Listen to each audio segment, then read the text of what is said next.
Order. Will the clerk please call the roll? Mayor Porter, I'm here.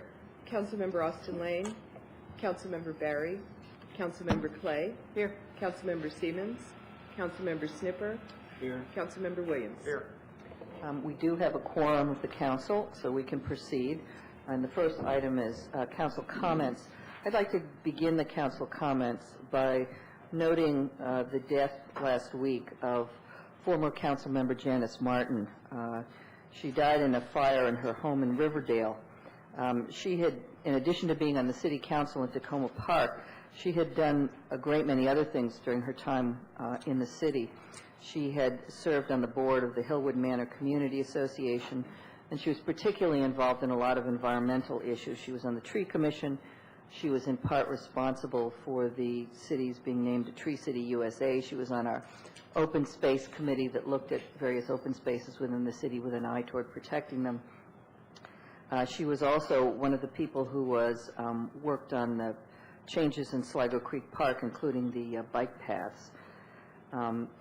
She had been in the city for a number of years, almost 20 years. She actually served on the city council the term before my first term on the council, so I never actually served on the council with her. But I got to know her because of her interest in a lot of issues going on with the city, and her she would every so often contact me and let me know something that was going on or something that she felt the city wasn't moving quickly enough on. And so I saw her and spoke to her a number of times, even after she moved to Riverdale, where I understand she was very active in trying to preserve the Riverdale Heights Volunteer Fire Department. She was continued to be involved in things in Tacoma Park. I guess the irony is that just a week before she died, I got an email from her letting me know about something she thought would be of interest to me and letting me know about some of the work that she was doing. And so I know that I, for one, will very much miss her. I'm planning to do a proclamation which we will send along to her family at a later date, but I wanted to let people know, and also to let you know that her memorial service will be on April 20th at 6:30 p.m. at the Riverdale Fire Department, if anyone would like to go. Are there any other comments?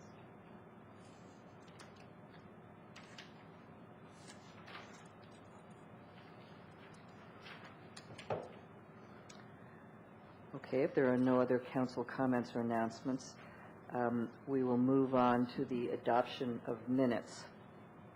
We have before us the minutes for March 12th and March 19th. Someone want to move adoption? So moved. Second. Did you have a change? We're doing the 12th and the 19th. Can you put your microphone down there? Edit, change. Okay. On which one? On the 12th. Okay. It's labeled page 506. There's a discussion on the number of exemptions. And I didn't remember that there was a majority. It says in the middle of that paragraph, the majority of council members favored a 4-unit threshold. I did not remember it being a majority. Remember this? 4 people. Since I was one of those people, I think the way we said it was that for now we would set it at 4 and we would come back to it again at the end. And I was one of the people who said that. So I think there were probably 4 people who said for now we're okay with 4. But I personally remember saying we would come back to it at the end. Okay. So perhaps that should be changed to say a majority of council members favored a 4-unit threshold at this point, with the understanding that the council would return to it before the final passage of the bill or something like that. Yeah. Is there anything else? Yes, Terry? Maybe the city clerk can answer. I believe that was a discussion that I recused myself from. Is that noted in the minutes? Yes. Okay, I missed that. It's at the bottom of that, on page 5 of 6, the large paragraph in the bottom, second from the... Oh, I see it now, yes. At the end, note Councilmember Siemens. Thank you. Anything else? All right, if there's no other changes, all those in favor of adopting the minutes, please say aye. Aye. Opposed? The minutes are adopted. The next item on the agenda is public comment period. This is the time set aside on the agenda for comments on work session items or anything else you'd like to bring to the council. If you have comments on any of the agenda items listed under our special session, we'd ask you would hold your comments until we get to those items. If you have comments on the budget, this would be the time to do that now, although since we haven't had a presentation, you might be speaking in a vacuum at this point. But you are welcome to bring to the council any topics you want us to be aware of. Are there any public comments? All right, seeing no public comments, we're moving right along here. The next item is the city manager's update. Relative to the community center project, there were a couple items I wanted to update the council on. The state inspection of the new elevator installation took place on April 2nd. Regrettably, there were some items that the state inspector noted that require some work by TRG Construction and their contractors. It's my understanding from Ms. George that that work is supposed to take place this week, and then it'll be a matter of us getting back in the queue for another inspection by the state. So certainly I'll keep the council updated as this project moves forward. Also last week... Excuse me, I can imagine you saying you hope that it will be done by the end of the month. I feel like I've been saying that, and I probably have been saying that, Councilmember Williams, for several months now. Yes. The other item I wanted to mention to the council is a meeting that took place last week between the city, members of the design team, and James F. Knott Construction, dealing with the flooring on the public safety level. As you may recall from prior discussions, there are some very significant cracks in the Fritz tile. The city had notified James F. Knott some time ago that the workmanship was unacceptable, and we've been having back and forth discussions trying to identify and agree on exactly what the problem is. A Fritz tile representative was on site last week. The consensus of those in attendance was that there was a actual workmanship problem with the tile installation, not with the underlying concrete slab. Specifically, the way that the joints were flashed was not appropriate, given that it was Fritz tile, and the tile itself was not properly rolled in accordance with the manufacturer's specifications. The next step would be for James F. Knott to basically be in touch with their flooring subcontractor. It does look at this point that instead of any kind of overlay, there will actually be a total replacement of the tile. We'll be working with James F. Knott Construction and obviously Chief Ricucci to make sure that as that work progresses, that we ensure that there is access to any of the police department staff for members of the public. James F. Knott has also been on site dealing with some other issues that have been on the punch list for some time. We will be meeting with representatives of James F. Knott Construction and the project architect later this week to review the actions they've taken and to discuss what the next steps are in terms of remaining work. Before I move on, are there any questions about the community center project? Anyone? Any questions? Okay. Two other items I just wanted to mention. Suzanne Ludlow, our Community and Government Liaison, has sent out copies of draft testimony for tomorrow night's public hearing before the County Council on their budget. If you have not already done so, and if you have any thoughts, if you could please get those to Suzanne as soon as possible. She will need to basically finalize and have the testimony copied by noon tomorrow. So if you do have any comments, please share those with her. The last item I had was good news. The council may recall back in the fall, we had presented the comprehensive annual financial report, and our auditors were in attendance. The CAFR is actually something that is discretionary.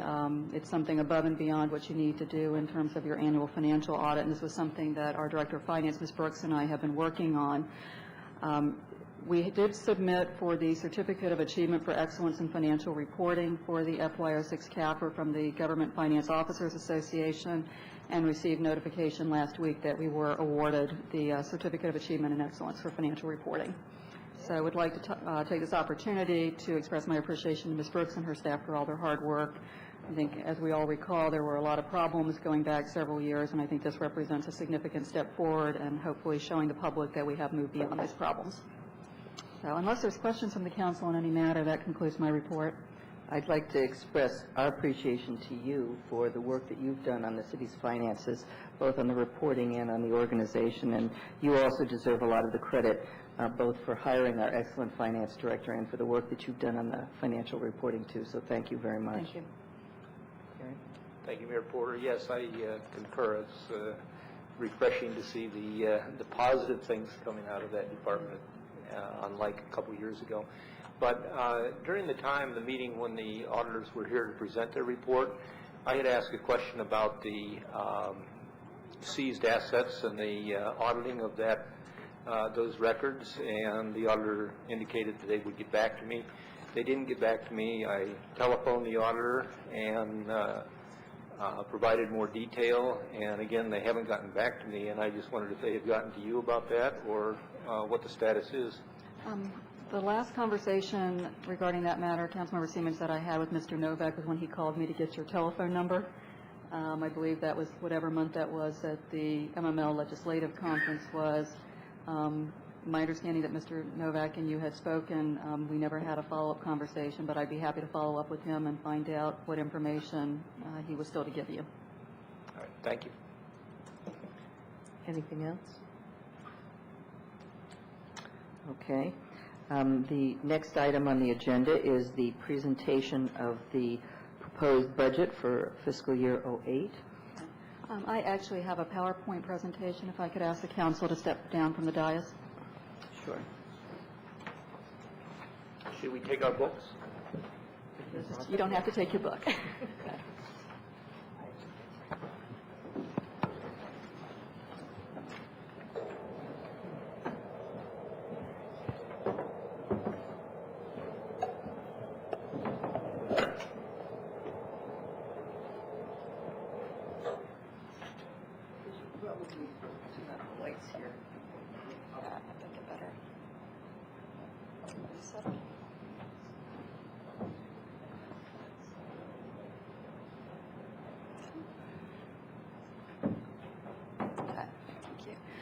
It's my pleasure this evening to present my recommended budget for fiscal year '08, which will get underway on July 1st.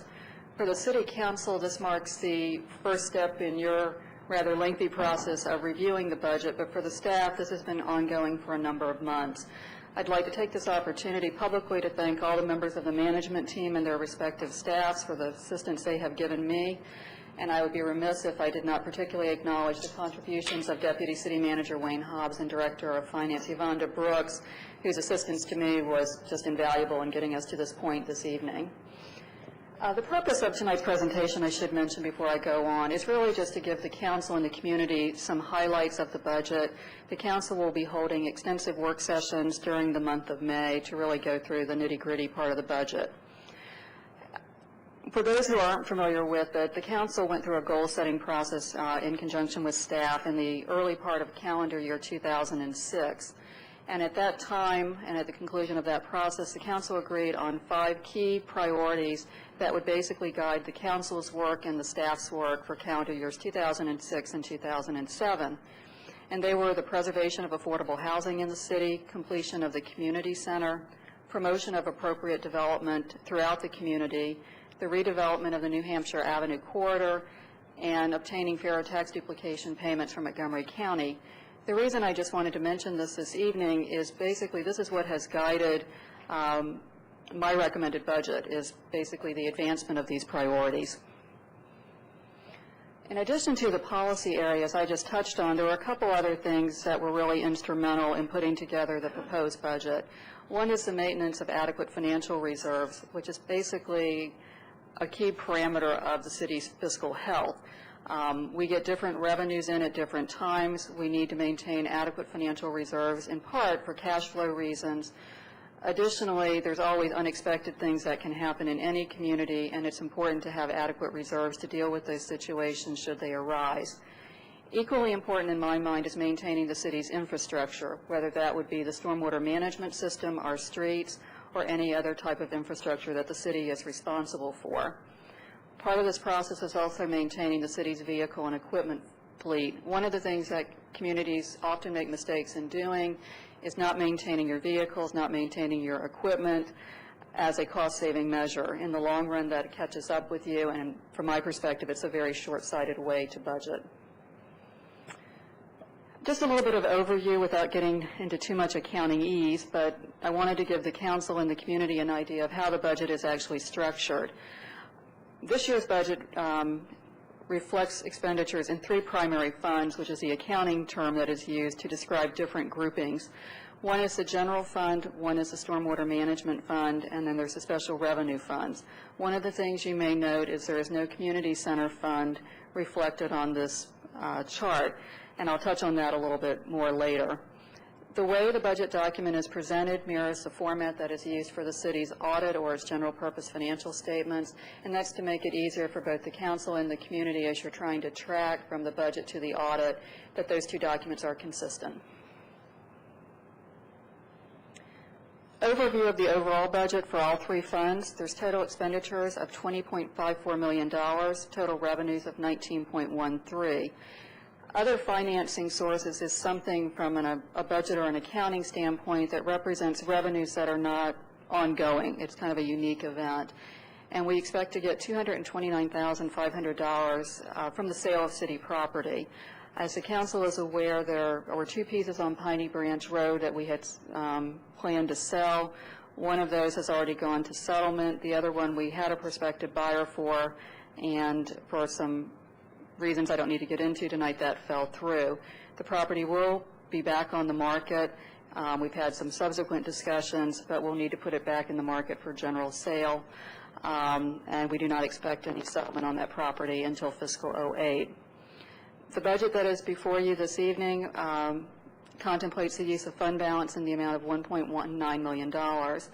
That includes a drawdown from the equipment replacement reserve, which for those who are not familiar with it is money that is specifically set aside for the replacement of city vehicles and equipment, and we'll be spending down almost $300,000 during FY08.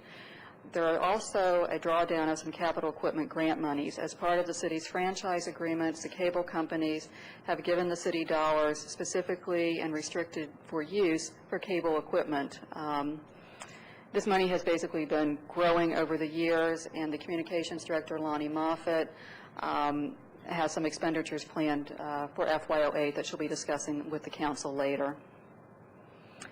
The general fund, when people think of the budget, this is really the heart of the city's financial structure. The general fund basically covers all operational activities of the city. That's police protection, snow removal, trash pickup, those very essential services that we provide day in and day out to our residents.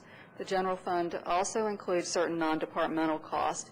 Those are going to include insurance coverage, debt service payments, which would be the principal and interest payments we make on the community center bonds, for instance. The street bonds that were taken out in fiscal '05 are also made out of the general fund. And last and certainly not least, the city's capital expenditures are reflected in the general fund. Kind of give you a brief overview of the general fund. There'll be revenues of just slightly over $18 million, total expenditures of $19.41 million. Operating transfers to other funds of about $37,000. What this represents is a matching grant to program open space funds that are reflected for in the special revenue fund. That program has a 25% city match requirement, and that's essentially what this operating transfer is. As I mentioned a few minutes ago, we do expect to sell city property, and that's budgeted at just under $230,000. As far as the general fund, we're expecting to use fund balance or reserve monies of just over $1.1 million, and $300,000 of that will be coming from the equipment replacement reserve. The major sources of the city's general fund revenues are taxes and utility fees and intergovernmental revenues. Those are actually the terms that are used in the city's audit.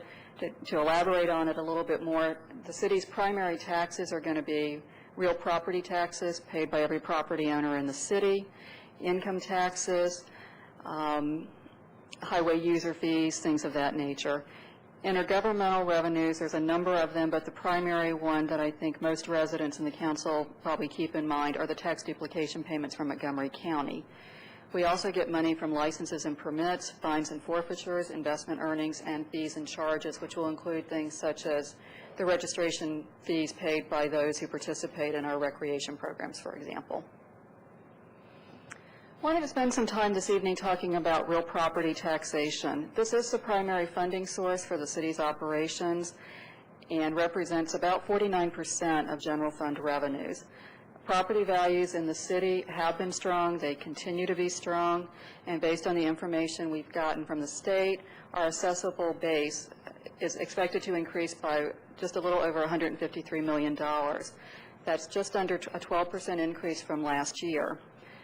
Certainly for a lot of property owners, while it's nice to see the value of your property grow, what that means is your tax liability also grows, and I think all of us have heard a lot from our residents expressing concern about that. I don't want to get into a lot of detail this evening, but I did just want to note that there is a state homestead property tax credit, which many property owners in the city receive. It's essentially a limit on the increase in taxable assessment to 10% for certain property owners. If there's anyone watching who has some questions about that, they can feel free to call me, and I'd be happy to point them to the website at the state that can go into a little more detail on this. The current tax rate for real property is 63 cents. The budget that I am proposing reflects a reduction in that tax rate to 61 cents per $100 of assessed valuation. I also wanted to spend some time this evening talking about tax duplication payments. Back in the fall of 2004, the City Council appointed the TASD committee basically to look at the tax duplication payments from the county. They delivered their report in April of 2005. As mentioned earlier in my presentation, this is one of the council's primary goals, is to basically obtain fair payments from Montgomery County. During the election for county executive, I know many representatives of the City Council met with the two primary candidates for county executive, were successful in securing a pledge from both of them that should they be elected, they would commit to having a review of this issue. The City Council also worked in partnership with other municipalities in Montgomery County. The county executive did follow through on that pledge and has agreed to form a county municipal task force to review the current basis for payments, and I will be serving as one of the representatives for the municipalities. That task force work is scheduled to get underway on May 1st. This is a critical issue for the city. Tax duplication payments are the second largest source of our operating revenues, representing 16.6% of all general fund monies. The current methodology would have resulted in a revenue loss for the city in FY08 of about $214,000. As part of the county executive's pledge to the municipalities, he did agree to hold all FY08 payments to FY07 levels until the task force could complete their work. The task force is scheduled to wrap up its work by the end of this calendar year, with the goal that any new formulas that would be put into place would be used for the county executive's FY09 budget. What this means for the city is, while certainly we're not losing $214,000 that we otherwise would, we're also not seeing an increase in our tax duplication payments for next fiscal year. Also wanted to talk about income tax payments. This is a very large source of revenue for the general fund, totaling about 11.5%. Historically, it has been very, very difficult to accurately project. The fiscal year will end. We'll get this surprise payment from the state, which goes back to the prior year, and the Director of Finance and I spent a lot of time this budget process trying to figure out a better methodology for coming up with a good number. And talking to some of my municipal colleagues, they've had the exact same problem. This year, the Director of Finance, at my request, did consult with the economist for Montgomery County. They were kind enough to provide us with some data, and we tried comparing our trends to theirs. And our hope is this year we came up with a better revenue estimate for the City Council. I'm projecting that we'll receive about $2.1 million next fiscal year. Some other highlights just related to general fund revenues. We are expecting to get investment revenues, an increase in that by about $90,000 compared to the FY07 budget. That's very consistent with the trend we're actually seeing for this fiscal year. Part of that is we're doing well financially. We have more money in the bank, so we're able to get better interest earnings on that, and simply interest rates have also risen, I think, as we've all seen in probably our personal experience. One of the two items, I guess, that I'd like to touch on are some discussions I had with Montgomery County this year about several issues. One is the operating grant that the city receives for the New Hampshire Avenue Recreation Center. This will be an issue that I think I'll continue to have discussions with the county executive office staff about. They did agree for FY08 to increase our payment by about $25,000 to at least cover the utilities on the building. I personally think that there's a lot more money that the city should be receiving for operating that facility, but that will require more long-term discussions with the county staff. The other item that I spent some time talking to the county executive office staff about was the funding for the day laborer site on New Hampshire Avenue. As council members in the past have expressed, the city has been attempting to address this issue. Initially, it was basically a fully funded city facility. The past couple years, the county did chip in some funding, but I think council members appropriately have noted that the county is fully funding day laborer sites in other part of the county, and Tacoma Park deserve no less. The county executive office staff has pledged that we would get full county funding for the day laborer site in FY08. As most of you know, this is a very rudimentary facility. It was always intended to be temporary in nature. Prince George's County has identified a site to have a more appropriate facility in this part of the city and the Crossroads area. Their work on that is still progressing, and at this juncture, my budget contemplates that our temporary facility on New Hampshire Avenue will be open the entire fiscal year. My hope is that's not the case, because I don't think it's the best facility for the workers in particular. Switching to general fund expenditures, the budget that is before you basically reflects an increase of $1.5 million compared to FY07, which is about an increase of 8%. We are a service-related industry. Most of our expenses are personnel-related, and probably slightly over half of that $1.5 million represents personnel-related costs, which I'll touch on momentarily. I do think it's appropriate that if you have excess reserve or fund balance money, that those be used for some non-recurring capital projects or initiatives. I would discourage the council from using any fund balance monies to create an ongoing obligation on the part of the city, because you might not be able to fund those in future years. To touch a little bit on personnel cost, they are 56% of general fund expenditures. In accordance with the city's practice and with our union agreements, there will be a market adjustment of 3.5% in FY08. As was mentioned, I think just a few weeks ago during our discussion of the city's contract with ASME, our market adjustments are based on the Employment Cost Index, which is a national indicator. We did receive notification approximately a week ago that the state is requiring an increase in the base contribution rate for the state retirement plan. This was not something we originally envisioned. We just got notification, I say a week ago Friday, and scrambled to redo a lot of the budget numbers as a result. The cost in fiscal year 08 is going to be an additional $160,000. The state retirement plan basically covers all civilian employees who work 20 hours or more per week. Like other employers, we have steadily seen an increase in our health insurance cost. When we started drafting my proposed budget, the deputy city manager had suggested that there be an estimate of 20%. We were obviously hopeful that would come in less than that. He did receive notification last week from our broker that I believe, Wayne can correct me if I'm wrong, that it's just over 19%. And that was after some negotiation.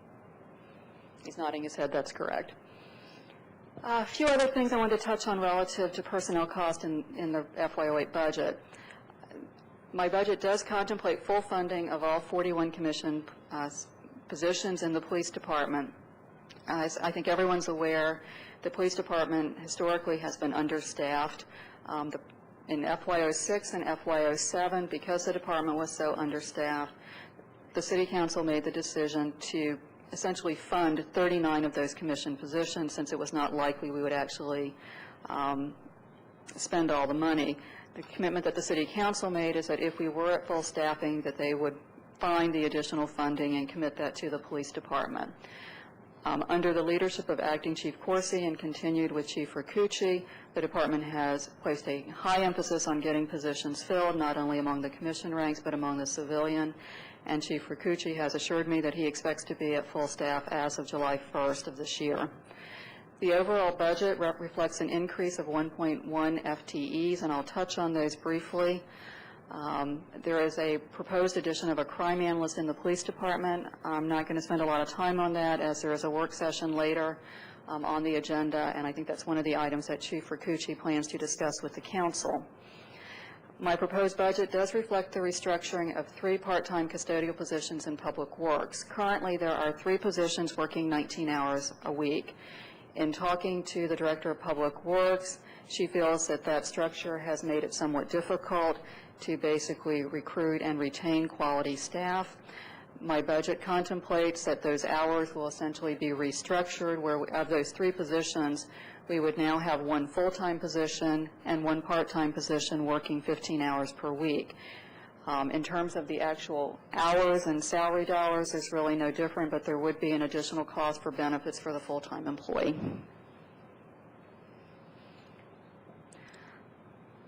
Along those same lines, the Recreation Director and I had considerable discussions during the budget process about a number of the part-time positions in her department.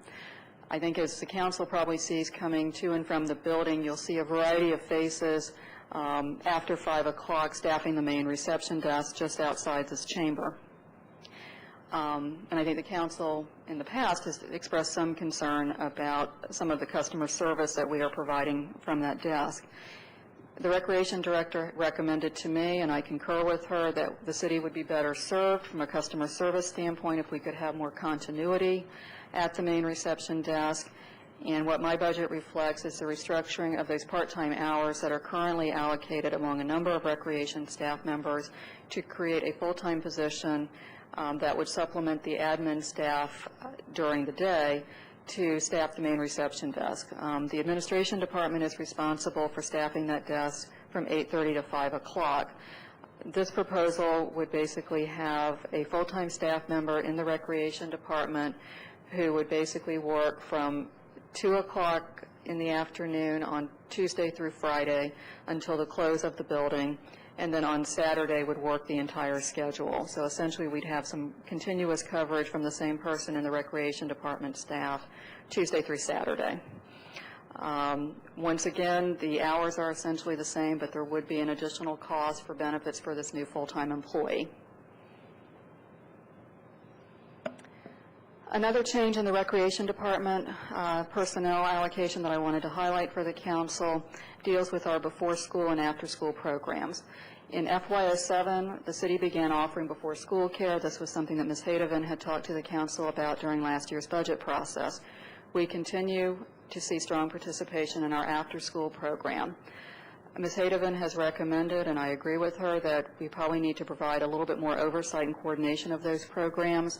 Right now, the staffing is a little bit fragmented between the two, and my recommended budget reflects the creation of a 35-hour-per-week position that would oversee both the before and after-school programs.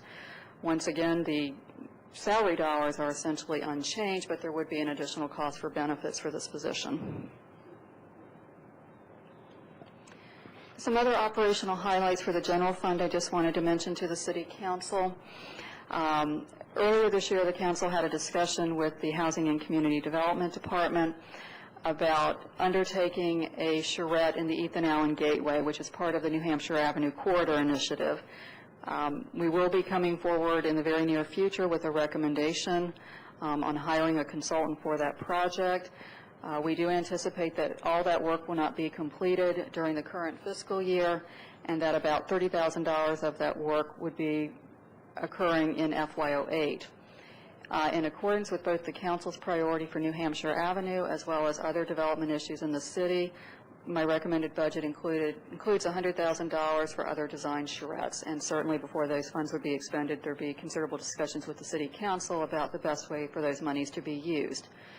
The Housing and Community Development Department budget includes $41,000 for a variety of activities associated with the marketing of New Hampshire Avenue as a source of economic development for the community. Some other highlights related to the general fund. In FY07, the City Council approved an expansion of the take-home police car program. Our goal was obviously to hang on to the very good employees we have in the police department and make Tacoma Park a more attractive employer for those coming into the law enforcement profession or looking to make a switch. One thing I did want to mention is in the current budget, that lease payment is reflected in the capital section of your budget. There is a budget amendment before you later this evening, and as I noted in that agenda cover sheet, in talking to the Director of Finance, she subsequently determined that this actually constitutes a capital lease, and the expenditure for those lease payments is more appropriately reflected in the debt service division of the budget.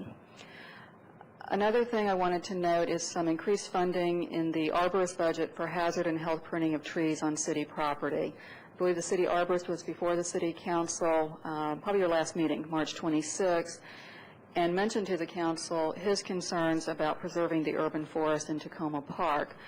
The Public Works Director suggested, and I concurred with her, that there should be some increased funding for hazard and health pruning of trees on city property. Our goal is through better tree maintenance that perhaps we can avoid cutting down trees and help in that effort. The council also had some discussions earlier this year about the Main Street Initiative. This was something initially the council had funded for 3 years for $25,000 each year, working with the Old Tacoma Business Association. Their executive director, Roz Grisby, and some of the board members appeared before the council and asked for the city's continued support for their work, and my sense from the council is that is something that you wanted to do. Switching to capital outlay, just a few highlights.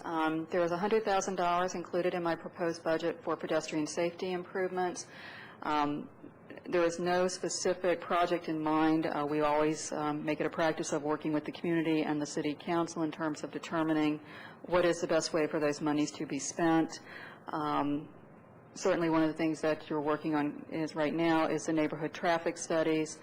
There may be some projects that arise out of that process that the City Council wants to consider. There is $95,000 in the proposed budget for the replacement of lights in Tacoma Junction. A number of the lights are basically in very poor condition. We've actually had 2 incidents in probably the past year where lights have actually fallen, and the Public Works Director has indicated to me that those lights should be replaced. If the council has concerns about this level of funding, certainly that's something you could phase in, but given the safety concerns associated with their present condition, I would recommend that the city undertake a wholesale replacement of the lights. There's also $75,000 in the budget for the design of a new public works facility on the existing site. This item has basically been in the city's CIP for some time, and the Public Works Director can certainly speak more to it, but there are a number of problems with the site. At the time the current facility and the yard was configured, we were a much smaller organization. We didn't have as many vehicles and equipment. There are certainly some drainage issues on the site and just a myriad of other problems. Certainly if the city is probably not committed to actually moving forward with exploring construction of a new facility, then we may not wish to proceed with the design. But I do think it's something that's needed, and I encourage the council to have further discussions with Ms. Braithwaite during the budget process about this item. The last thing I wanted to highlight relative to capital outlay is some improvements to the city's commercial centers. In accordance with the council's priorities, we have been undertaking a series of workshops throughout the community, reviewing with our residents the provisions of the master plan, getting their thoughts and ideas about how we could improve their corner of the city. The Housing and Community Development Director, Sarah Daines, recommended that we include some funding in the budget so that as those ideas come forth, we can actually keep the momentum going and carry forward with our residents' ideas. Switching to the Stormwater Management Fund, the city is responsible for the construction, the maintenance, and the repair of the stormwater system within Tacoma Park. The Stormwater Management Fund was set up back in the late 1990s to account for revenues and expenditures related to stormwater management. And as the council is aware, we do assess a fee for this. Total revenues in the Stormwater Management Fund for FY08 are projected to be about $365,000. We went through a pretty extensive discussion a little over a year ago talking about the base rate, and the City Council, on staff's recommendation, did implement an increase in the base rate to $48, which essentially is the fee that a single-family homeowner pays in Tacoma Park. My budget does not contemplate any change in this rate. Total stormwater management fund expenditures are estimated to be about $356,000. About 72% of that is maintenance and operation cost, with capital outlay representing about 28%. Some capital projects that we contemplate happening in FY08 is completion of Phase 2 of the Cleveland Avenue project, some continued work at Spring Park, and a variety of projects in different locations where we'll be installing inlets and replacing pipe. The special revenue funds is actually comprised of several funds that are tracked. The city does get funds under the Community Development Block Grant Program. We get monies from the state for program open space and a variety of other grant programs.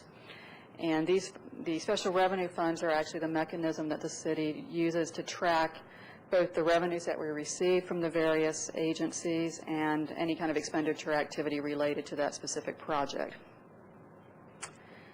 In FY08, we expect to receive about $694,000 in grant funds, and I would like to just compliment the staff of all departments for their work in this. I think they do a really good job of keeping an eye out for various grant programs and going after that funding. Total expenditures are projected to be about $778,000. The difference between those two numbers is attributable to two factors. As I mentioned earlier, there is a matching grant requirement for the program open space funds, and that's just over $36,000. And also, as I mentioned earlier, we'll be spending down some capital equipment grant monies for cable that were received in prior years. Some highlights for the grant projects for next year. Certainly continued support for the Maryland International Corridor C-Safe. Under the Safe Routes to School program, there will be some intersection improvements made to enhance the safety of our kids coming to and from school. There will be streetscape improvements along the commercial section of Holton Lane in Ward 6. And under the program Open Space program, there will be improvements to Jackson Boyd Park and Jackie A. Park. While this is not a part of my recommended budget, I did want to take just a few moments and talk about the Community Center Fund. This fund was established in fiscal year 03, and it was to account for revenues and expenditures related to the community center construction. There were actually some expenditures that occurred before fiscal year 03, and those were tracked in the special revenue funds at that time.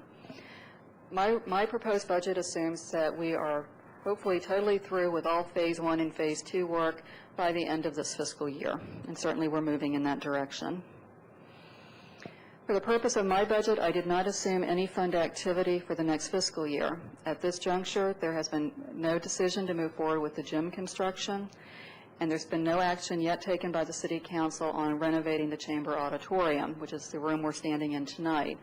The Council did authorize staff earlier this year to issue a request for proposal for design services to basically get a sense of what options there might be to, with a moderate cost, to renovate this room, to continue its use as a meeting place for the City Council and other city commissions, but also make the space more suitable as a performing arts venue.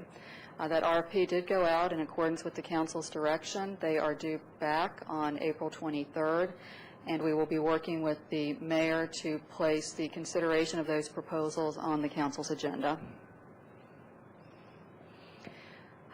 I think the Council is certainly aware of this, but for the benefit of those in the community who may not be, the city has received some funding for community center-related activities. In FY07, the City Council, by resolution, did allocate the majority of the city's program open space funds towards the gym project. A portion of that allotment will go towards the gym feasibility study that was completed earlier this fiscal year, and that will leave a balance of about $396,000 in program open space funds. Should the Council choose to move forward with the gym, those funds are certainly available. We did have some discussions with the state. A representative for the POS program did come to the community center, walk through this building with the staff, and talk specifically about the chamber and the auditorium renovation that's been under discussion. if the City Council wishes to use the FY07 POS funds for the renovation of the chamber and the auditorium, the state official did indicate that the POS funds could be used for that purpose. The reason we had someone from the state come out is the use of POS funds is fairly restrictive. It has to be either used for parks or for recreational purposes, and certainly someone from the state has to be on board with whether or not renovating this room qualifies under those program requirements. In FY07, the city also was awarded state bond bill monies in the amount of $360,000. As represented to the state legislature at that time, the planned use of those monies was for the design and construction of a gym. I did want to note that both POS and state bond bill monies are distributed on a reimbursement basis. I think there was concern expressed by a resident last year that these funds were not included in my recommended budget to the City Council. Because they are only distributed on a reimbursement basis, unless the city is committed to expenditures, we will not get these funds. I guess just to kind of wrap up, from my perspective, my recommended budget does a good job of addressing the council priorities.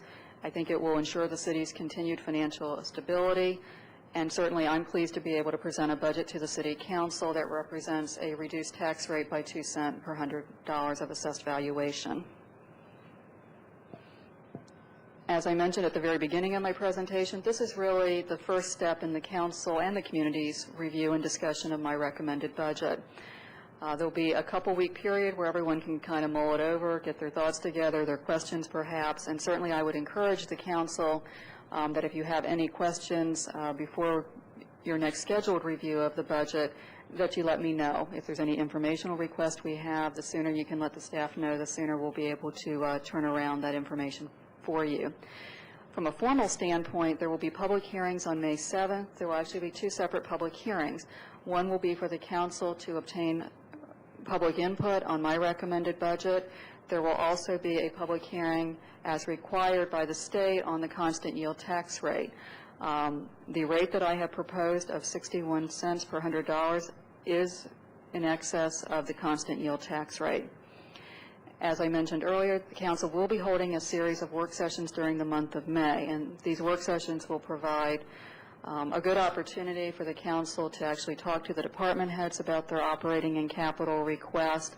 And certainly I would encourage the community to pay close attention to those work sessions and share any thoughts they may have with their council member as we move forward. And that concludes my presentation. Thank you.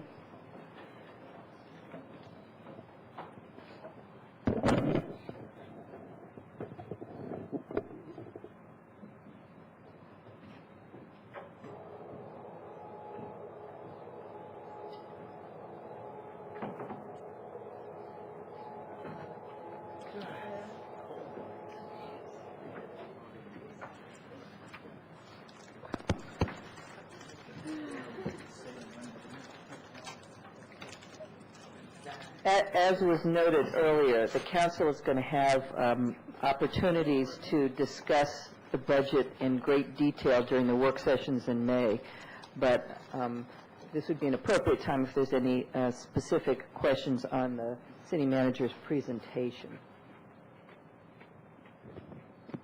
I thought it was a very good presentation, and I thought it covered the highlights of the budget, so I appreciate that. So if there are no council questions, we will move at this point on to our special session items. Where is Joy?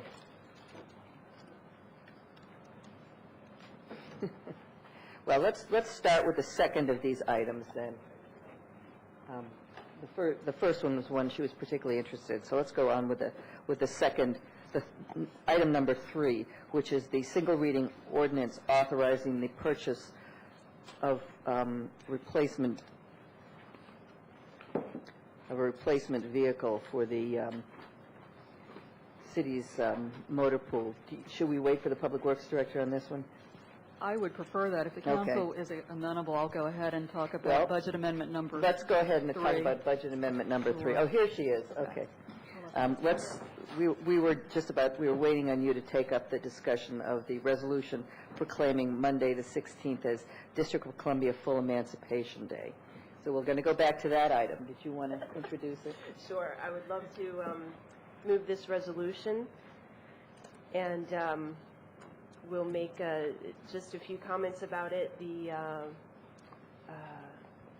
As you know, our D.C. residents who are neighbors in most closely in the Tacoma, D.C. area do not have full voting rights in Congress. They do elect a delegate to the House of Representatives, and she has certain limited powers, and she certainly does a terrific job representing their interests. But in terms of having a vote on the floor, and I believe even a vote in committee, that's been denied the D.C. residents. So what I know Mayor Adrian Fenty has been very keen on is rectifying that situation, and his administration has made a week-long celebration of the Emancipation Day with highlighting of some of the historical aspects and current aspects that we can learn from. And I think next Monday, when there is a march to celebrate Emancipation Day, it will really be a march for D.C. residents to get that vote in Congress. So I'm very pleased that the City Council has shown strong interest in this, and am happy to bring this resolution forward today. Is there a second? Second. Okay. I am very pleased to join with Councilmember Austin Lane on this. I was a resident of the District of Columbia for about 10 years, and this is an extremely important issue, I think, not just for the District of Columbia, but for anyone who's interested in equality and fairness. There really isn't a good reason why residents of the District of Columbia don't have full voting representation. I remember when I used to visit some of my relatives across the country, they would always start off their conversations with me by, "You're not keeping those people in Washington in line." And I would point out to them that I was the only person standing in that room who was not in fact responsible for any of those people in Washington, which is quite an irony. And I think that this has certainly gone on for quite a long time, and fairness demands that the residents of the District of Columbia have full voting rights. Yep. And I think one of the most important aspects of this whole question is that a lot of the opponents to full voting rights point to authority resting with the several states, and that since the district isn't a state, it shouldn't have voting rights. Yet there's that same language in many other areas of federal code talking about the several states, including for taxation purposes, and the district is always included in those areas. So I think they either need to get the full voting rights, or not have to pay taxes, and any number of other things that are responsibilities of the several states. Yeah. Question, does the city have any plans to sort of participate in the day's activities? I will be on April 16th. You will? Mm-hmm. Okay. At the 2:30 rally and march at 4 o'clock. I will try to be there too. Good. I can also tell you that I've spoken with some of our elected representatives at the county and state level, and have found also interest and strong support for this. Given that I believe today is the last day of the state legislative session, the folks that I've been speaking with there have been severely busy. So over the next week, we will put together hopefully a joint statement that will either put out by email or publish in some other way, and highlight the City Council's action on this.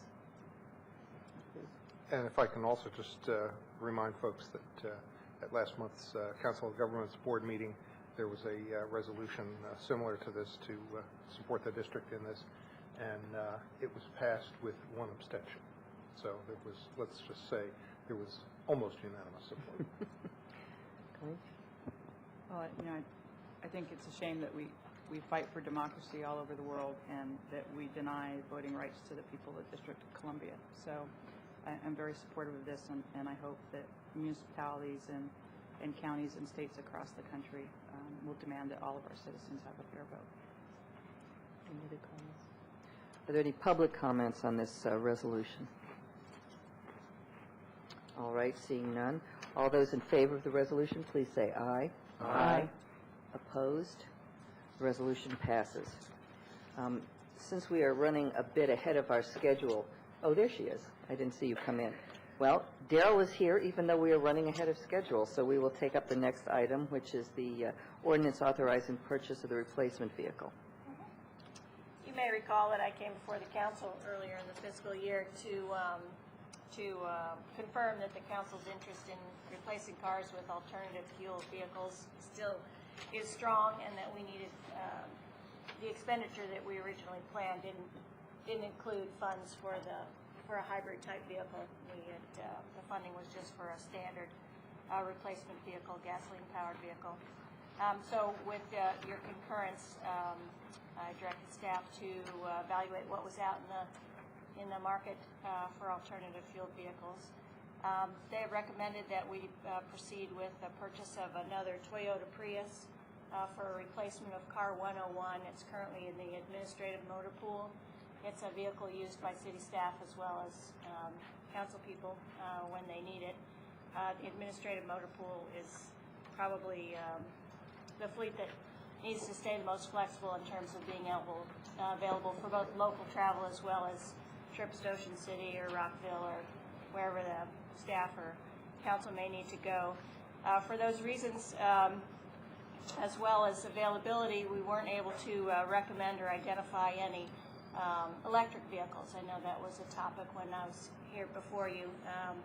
Staff researched the available options, and I even at the city's conference on Going Green and Home spoke with the Electric Vehicle Association representatives there. And unfortunately, there's just not a lot available right now in the electric vehicle field. Twofold, one of which is affordability, which they're quite expensive. And they have an extremely long lead time of, in cases, over a year from when you place your order to when your vehicle may actually be ready. Because of the fact that the replacement vehicle was going to be in the motor pool, we identified a cooperative bid through Arlington County at a Toyota dealer for the Prius. And our previous good experience with the Toyota, we have a Prius currently in the fleet. It's been basically maintenance-free. It's run very well, and I think anybody who drives it, likes to drive the vehicle, feels that it's safe, and we certainly feel that it operates well. So the recommendation is to replace that vehicle that's currently a Ford Escort with the Toyota Prius. There are funds available in the capital budget to cover the extended cost of that. I think originally we had $15,000 in the budget, and the cooperative bid purchase is $21,000, just slightly over $21,000. The ordinance. I think the two Prius owners on the council should move in second. We have 3 Prius owners now. Three? Yes. All right. All to the left. So, okay. Then maybe it's a conflict of interest. I don't think I'll move it and- having the city buy it makes anybody's Prius less expensive. That's true. Actually, probably the opposite. Right. So somebody's moved it? I have. And somebody seconded? Okay, it's been moved and seconded. I want to say that I appreciate your looking into this and coming up with this information. This is very useful. And I do think that the Prius has served, I've used it, I know other council members have, and I think the Prius has served us very well, and I think it would be a good thing to add another Prius to our fleet at this point. Terry? Thank you, Mayor Porter.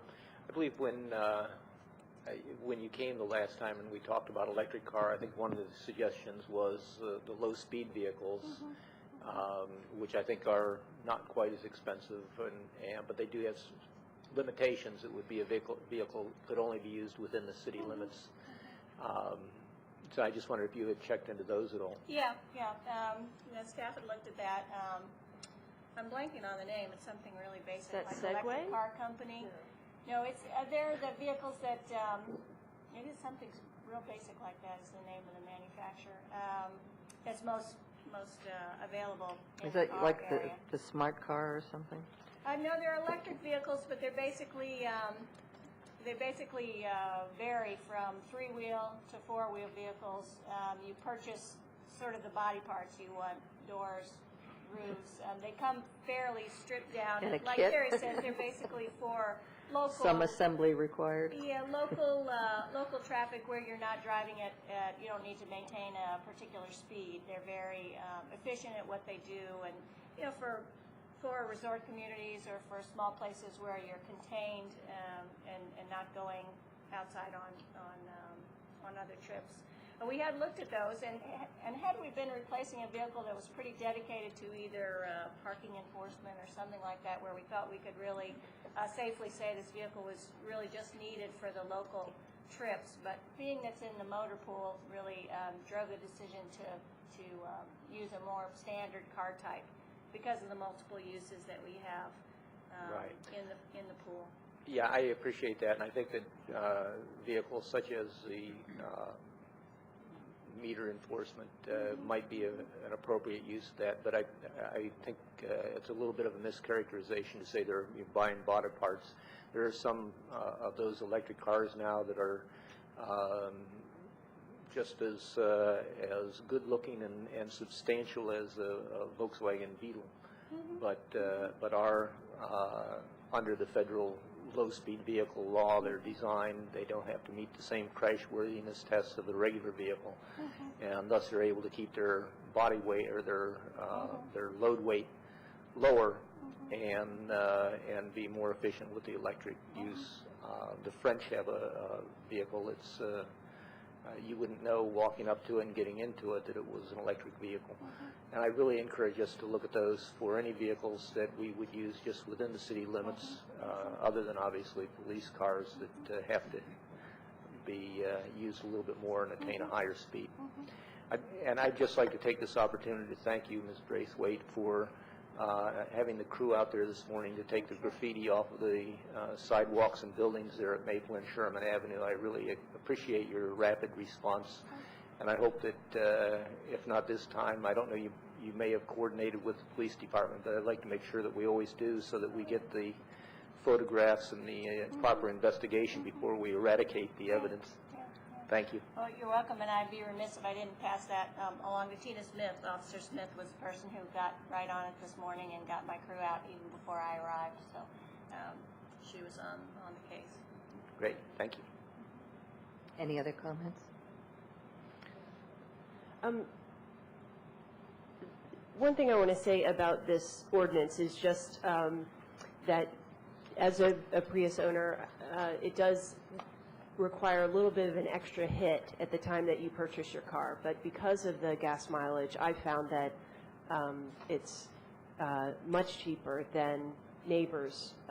You know, we compare notes about how often we fill up and how much we drive, and it really does make a difference in the ongoing cost of the car. And I'm glad that we found the city is well served by the Prius that we currently have.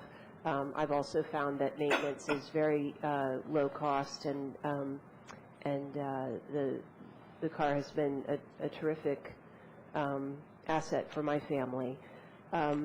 So I'm pleased that you are pursuing this, even without council, you know, making the specific requests. I think that this really is the direction the city needs to continue moving in, and my public health background won't allow me to let the less safe car issue stand. I really do have to affirm what the city does, which is providing our employees with standard vehicles, especially on our streets where we know people do speed. And I really wouldn't want to put city staff in a less than totally sound vehicle. Just had to put that in there because I really don't want to see us explore that unless there is a specialized activity where maybe on the public works grounds you need to shuttle something from one side of it to the other or haul things around. But once it goes on city streets, I wouldn't feel good about us having our employees in anything less than a first-rate car. So. Okay, are there any public comments on this ordinance? All right, since this is a single reading ordinance, since the basic funding for the vehicle was in the budget, will the clerk please call the roll? Mayor Porter? Aye. Councilmember Austin Lane? Aye. Councilmember Barry? Aye. Councilmember Clay? Aye. Councilmember Stevens? Aye. Councilmember Sanders? Aye. Councilmember Williams? Aye. All right, the ordinance passes. Thank you. And the last of our three special session items is the first reading of an ordinance, which is the third amendment to the current year's budget. As the council is aware, periodically throughout the fiscal year, there will be some adjustments to the budget originally adopted by the council. Just briefly touch on some of the aspects of budget amendment number 3 that is before you this evening. As I mentioned during my earlier presentation, the current year's budget does assume that we would sell a piece of city-owned property on Piney Branch Road with a suggested purchase price of $226,500.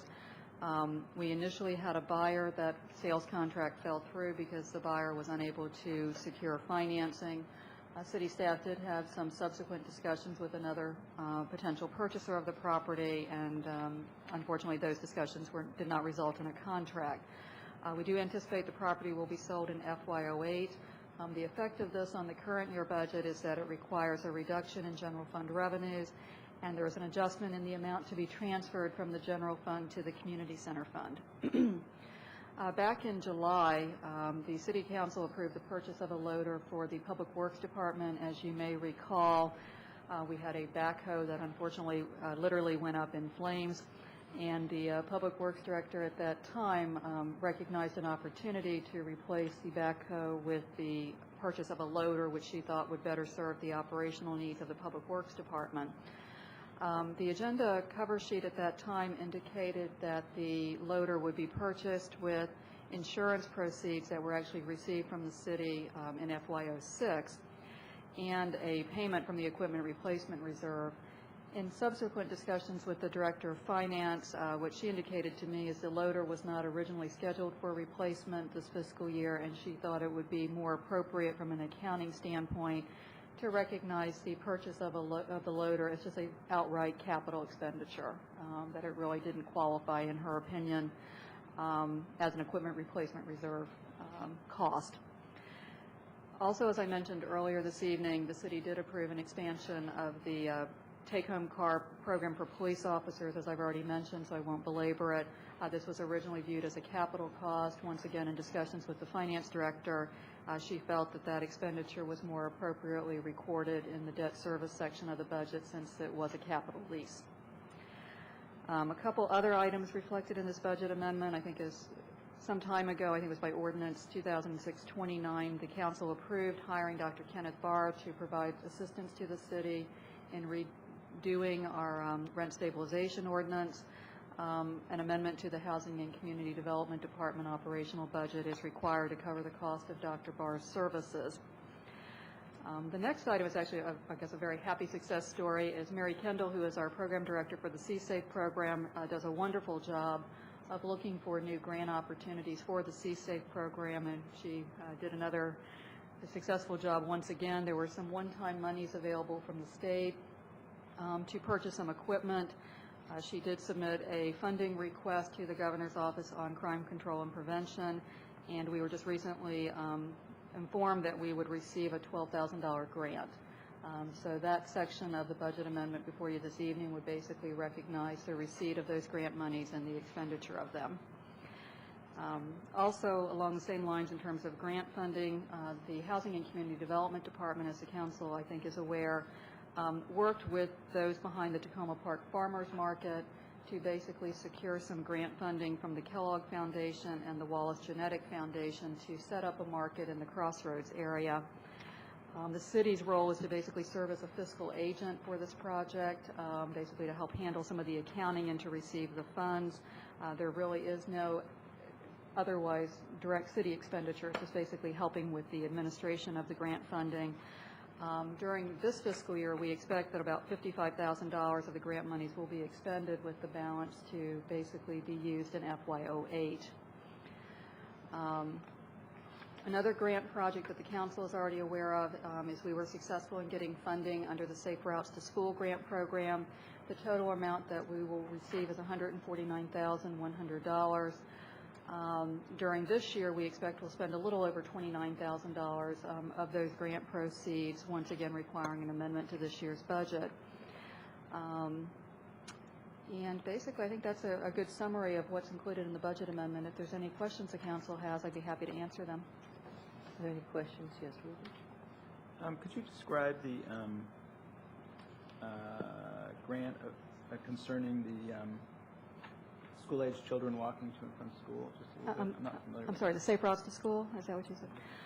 It's basically a program that is, it's a federal program with pass-through monies to the state. Councilmember Snipper. And basically, the actual organization that we submitted our grant application to was SHA. Its whole goal is to basically, through either educational programs or through infrastructure improvements, is to make it safer primarily for kids going to and from school. So as they evaluate the applications that are before them, they're looking for projects that the reviewing agency believes will improve pedestrian safety. Certainly, if you're improving safety for kids in the area of schools, you're also improving safety for adults and others. We actually submitted, I apologize, I don't have the exact number before me. We requested significantly more funding. The primary project that was not funded was to install sidewalks along a section of Piney Branch Road. And that was not approved. They actually did give us a little bit more money than we initially asked for. Overall, if you take that portion of the project out, there will be some intersection improvements. Grant Avenue is one of the locations. There will also be some educational programs designed to improve pedestrian safety. I can, if you'd like, Councilmember Snipper, I can actually send you the link to the agenda item. I think this was actually discussed with the council before you assumed your seat. Are there other questions? Yes, Gary. Thank you. Ms. Matthews, I wonder on this last item on the first page, the grants that were received from the Kellogg Foundation and the Wallace Foundation. Yeah. It says we're going to be spending $55,000 this year. I wondered what the total amount of the grant was and kind of what's involved in in setting up a farmer's market that requires such an amount of money. I'm testing my memory here, Councilmember Siemens, and I'll see if I can rise to the challenge. The grant from the Wallace Genetic Foundation was $10,000. That much I remember. Let's see, if you bear with me, I could also pull out my budget document. My recollection is the Kellogg Foundation grant, I believe, was in the realm of $60,000. I can double check that. But that means that a majority of the money would be spent this year. And I guess two questions come out of that. What, kind of in general, what way is that money being spent? And is this project going to be self-sustaining after this year? Yeah, that was the intent. A little bit more just about the goal of the program. Besides basically contributing to the economic vitality of the Crossroads, it was also to try to provide an economic development opportunity for minority-owned businesses to serve that population. I believe part of the funding will probably go to actually entering into a lease for actually holding the market, since there's not city-owned property to do that. The council may recall from prior discussions, a portion of the project also dealt with having the technology available where people could use debit cards for the market, particularly for those who are under the WIC program. It would provide a mechanism for those participants to actually purchase goods from the market. If you'd like, I can get you a more detailed description about the project from Sarah Danes and send that out to the council this week if you'd like. No, that's okay. I guess the main question is, without grants next year, are we going to be able to maintain this program, or are we going to have to add city funds to it next year? That was never the intent. It was really to provide some seed money, if you will, to get the project going. My understanding also is that this would operate like the farmers market on Laurel Avenue. And actually, this project is a really fantastic opportunity. It, I think, will provide opportunities for people who live in the area of the crossroads to obtain fresh foods that are probably not available to them currently. It will offer opportunities for farmers, minority farmers, to grow and market their produce, and it will also offer economic redevelopment opportunities to the area. So I think it's really a fantastic idea. It's actually opening up in the middle of June. I can see if I can try and get some of the folks who were involved in it to give us a presentation, because I know that they have been talking to Doug Berry, in whose ward it is, and they've been talking to me, but they may not have been keeping the rest of the council up to date. And it's such a tremendous idea that I really would like for more people to know about it, so I can try and see if I can get them to come and give more information to the council, if you'd like. Yeah, I've also been talking to them, and I know it's going to be on Wednesdays, and it's going to be at 7676 New Hampshire. Right. So we could get you that rest of that information. But it's really a remarkably good idea. That sounds like a good idea. Anything else? Any other questions? Okay, would someone like to move this ordinance at first reading? Second. Okay, it's been moved and seconded. Are there any council comments or questions? Are there any public comments on this ordinance at first reading? All right, seeing none, since this is the first reading of the ordinance, all those in favor, please say aye. Aye. Opposed? The ordinance passes at first reading, and we'll bring it back for second reading as soon as we can. The council will now take a brief recess and come back for our work session. We are devoting all of our work session discussion this evening to various items that come under the police department, and the chief and a number of the officers are here. And so it looks like we're going to hear a lot of good information about the police department, so we look forward to that.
All right, we are resuming our council meeting with our work session. We have a couple of items on our work session, both of which involve the police department. And the first is we're going to hear from the police chief regarding his strategies for redoing the police department and reoriented and what his priorities are going to be in the upcoming year, the upcoming budget year. Thank you for the opportunity to be here tonight. After I was appointed as police chief, I began a series of reviews of the department, actually 2 months before I even got here, which required supervisors within the department to submit to me what their office did, what their goals were, their objectives, problems they had faced in meeting the goals and objectives of the department. I spent a lot of time, I would say average 2 days a week, speaking with Acting Chief Coursey, who was phenomenal in coming forward with information and making the transition so smooth as it's been since I took over. Being my third department, you get a little experience in transitions, and as I told Ed, this is my last one, so we're going to do even better than the first two. It went very smoothly. The supervisors were very honest, very thorough in describing problems and issues in the department that needed to be addressed. I also had the opportunity on many occasions to talk with our city manager about concerns as I read information, and she was able to fill me in on some of the issues that were facing the department. Today is day 48 of official work days. That doesn't include weekends of being here. In those first 48 days, I've had an opportunity to speak with all of you, with the exception of Councilmember Berry, who did have the opportunity to hear me speak one night and to question. I've met with many people in the community, which I think is important, and heard some of their concerns, some of their complaints, some of the problems. I have met with various units in the department and heard from the officers of the department. I have spent a lot of time with the union representing our collective bargaining unit, and they have spoken to me on issues as they're facing. Going to the various community meetings, many of you up there, especially with the mayor, I've heard concerns about the recent series of robberies. We've been on the scene of several of the incidents that have occurred in the city and continue to be advised of what's taking place and try to address those issues. What I've tried to get is a comprehensive review of what is facing us. And some of the first issues that came up is that we have officers within our department, especially in the administrative staff, doing more than one task at times, which takes away from management and leadership in the department. One of the first things we've done, and we're in the process of doing, is we have 3 civilian positions which this council funded almost a year ago that have not been filled, that we're in the process of filling. Specifically, the evidence clerk, the CALEA accreditation person, and the executive assistant to the chief's office. 3 positions which currently are being filled in by members of sworn staff who could be freed up to do other things, and what they're originally been hired for is to be a sworn police officer. So that process is underway already. In looking at our sworn strength, I know that we had 2 positions not funded, but I was told if we could fill them. Well, we've had an aggressive recruiting campaign, which was conducted by Chief Coursey before I got here. Since I've got here, we've continued that aggressive campaign.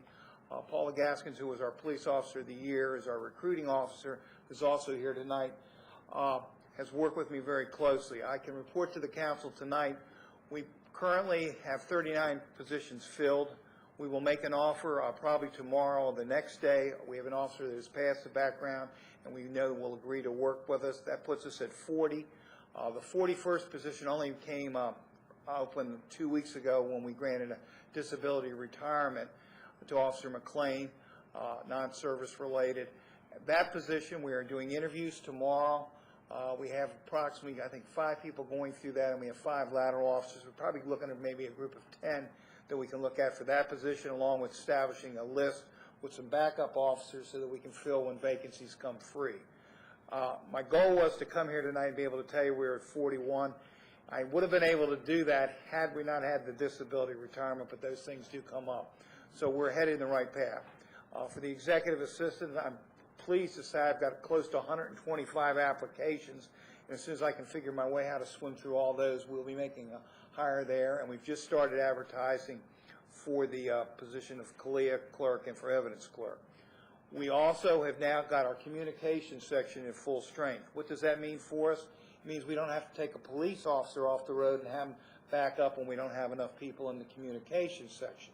We also will be able to appoint for the first time a communication supervisor, which will free up another one of members of my staff to spend more time on some of the things they should be doing as opposed to supervising our communications. So hopefully within, I would say, the next 4 weeks, we could be at full strength in the department for all positions. And the night that we are, I will be back here to report and let you know that, because I will be fairly happy that we can reach that point that quickly. I know that was one of the first things that you all had brought to my attention, and I think we're headed in that direction right now, and we'll be able to report shortly that we are at full strength. It's important that we be at full strength, because then we can do the duties that sworn officers are supposed to do, and will give me the freedom to go on with some of the initiatives I will explain to you in a few minutes. If you'd let me know when that day is, I'll bring the cake and hats. You heard him. We'll take you up on that. The next thing we've tried to do, along with getting at full strength, is look at where our focus is. Community policing has been a focus since I got here. It was a focus in the interview process. It's been a focus of each and every one of you. Community policing is not a program. It's a philosophy. It's one that I have believed in for almost, I would say, 16 years, and have seen it work in other jurisdictions, especially in Front Royal, Virginia, where I was chief, and in Louisville, Kentucky. It's a philosophy. Once the officers buy in, they see it as a way to become independent problem solvers, to serve our community, and have ownership in the problems that are occurring here in the city of Tacoma Park. We've taken in this department a different approach before I got here, a specialized approach towards community policing. We had a squad at one time of 4 officers. It's down to 2 now. That approach, I have found, has not always worked, because it doesn't bring the entire department into the fold, as you would say, everyone being involved in community policing. The philosophy that we are going to embark upon now is the entire department, not just the sworn officers, but our employees. And I say that because all our employees are dealing with our customers, who are our citizens and residents. Each resident should be able to get the service, whether it's a sworn employee or non-sworn employee. The service should be 110% at all times. One of the things that we've heard as we've traveled about the city, and I've heard from some of you, is that our customer service hasn't always been the way it should be. We have discussed this on many occasions with our staff, and with our supervisors, and with our officers, and what we're hoping to do is to sell a philosophy of make sure every contact we have is as important as the last one.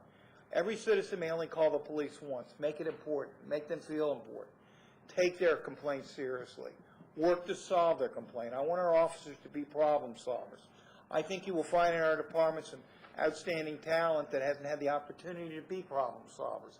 That's our goal as a manager and as leaders, to take them to the next level of expertise, to develop leadership in the department, to develop future chiefs, so that the next time there's a vacancy, you'll be able to select from within, that you won't have to go outside.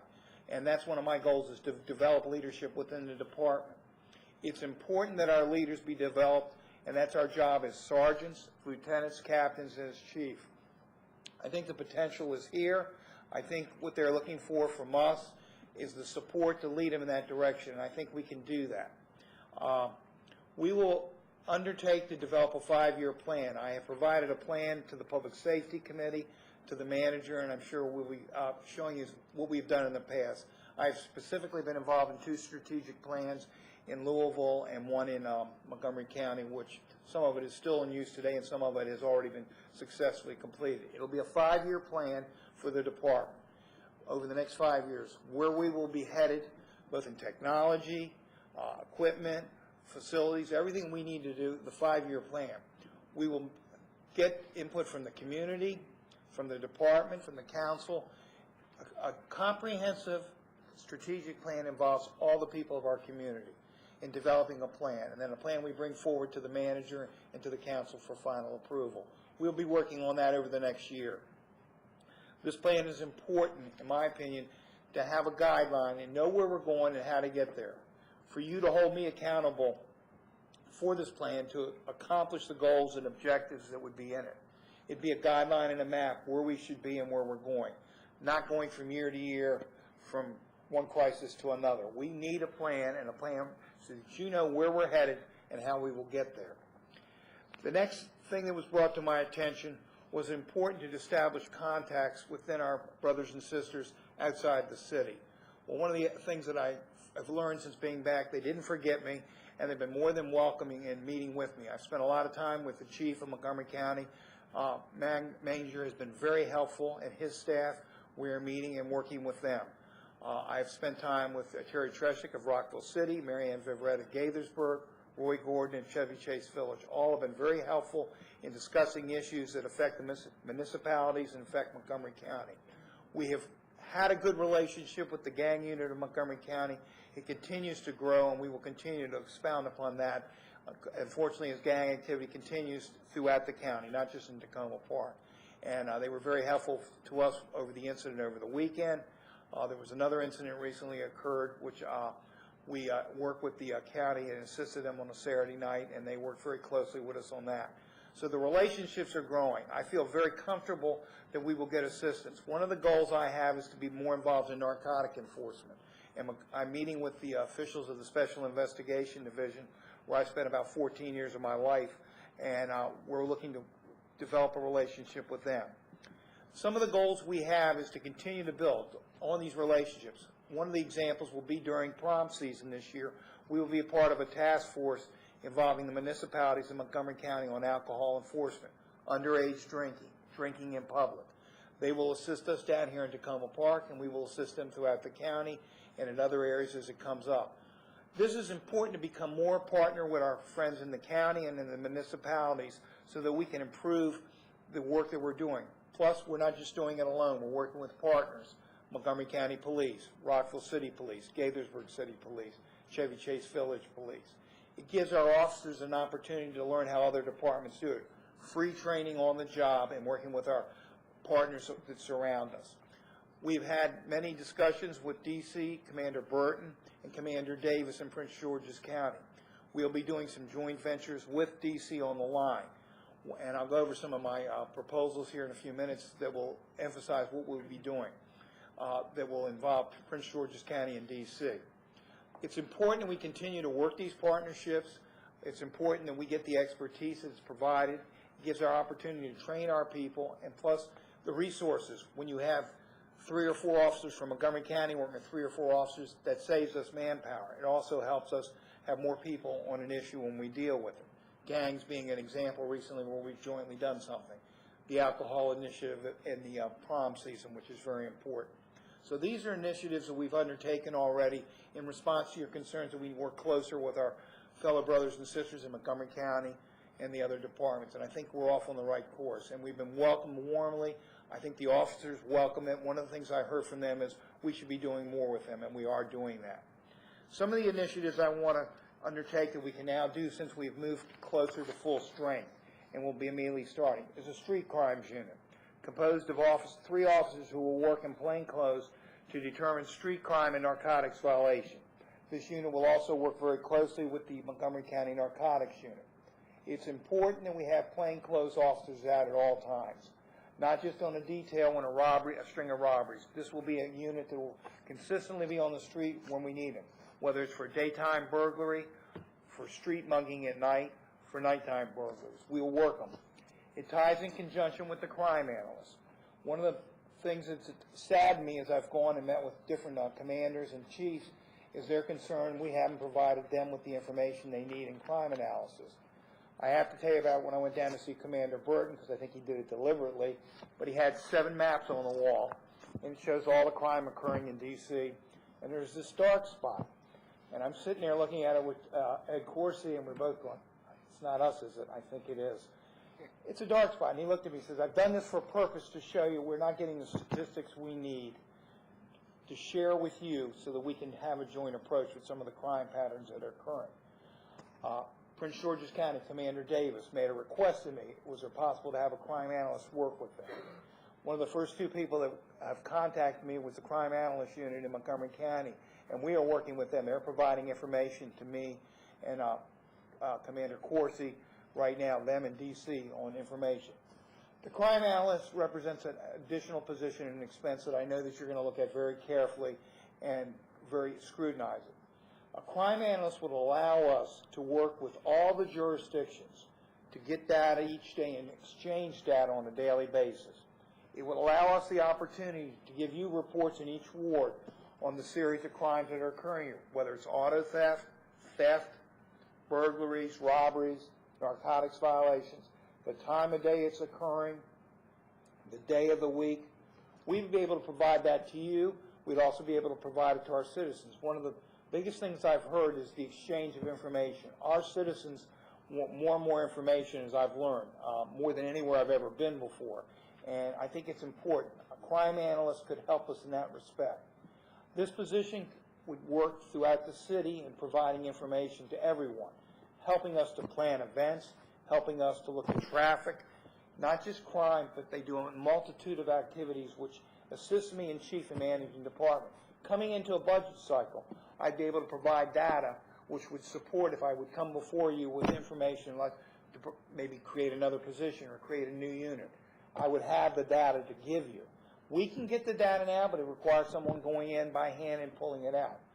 We would have the software, the computers that would coordinate. One of the things we've underwent that you approved over a year ago was to put our record management system online with Montgomery County and become paperless. I've initiated that. That process is going on, and we'll be back here in about 3 weeks with some budget items to get approval because it goes over the amounts, which has been budgeted, but we're moving forward with that. We hope to be paperless. We will have MDTs hopefully in all our cars by July 1st, new and up to date, and be able to talk with Montgomery County at all times. So that's another thing that has moved forward and will be occurring. One of the things that I've learned in talking with our businesses, they feel sometimes they don't see our officers enough. And sometimes that's true because we're answering calls for service and we're doing other activities. In eliminating one unit, it allows me to create a position.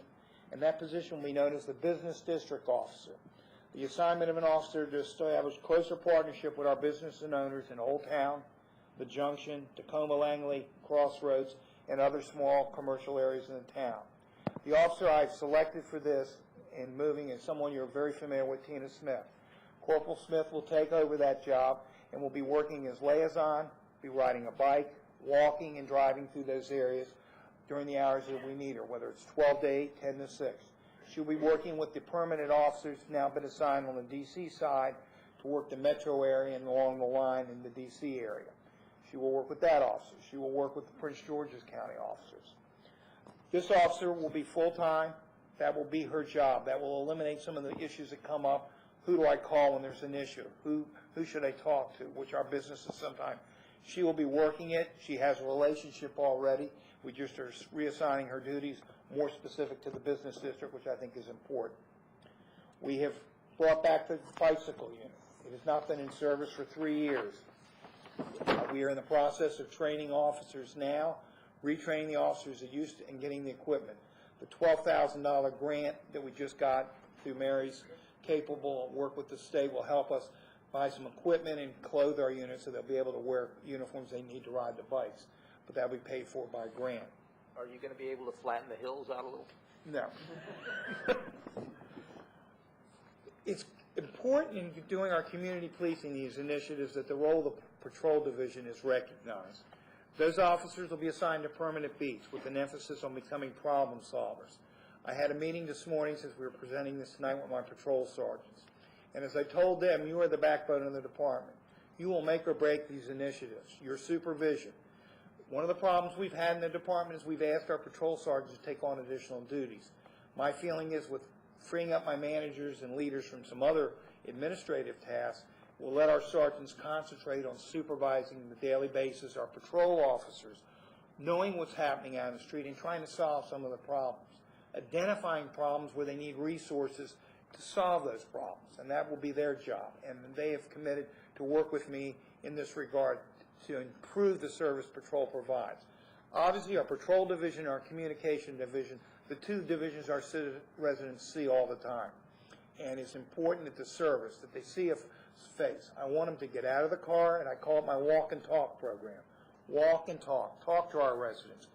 A more friendlier approach. Not that we haven't had a good approach before, but more friendlier. One of the things that Acting Chief Coursey learned with me and agreed with me is that some of our residents haven't had the right impression. I think it's the way we've communicated.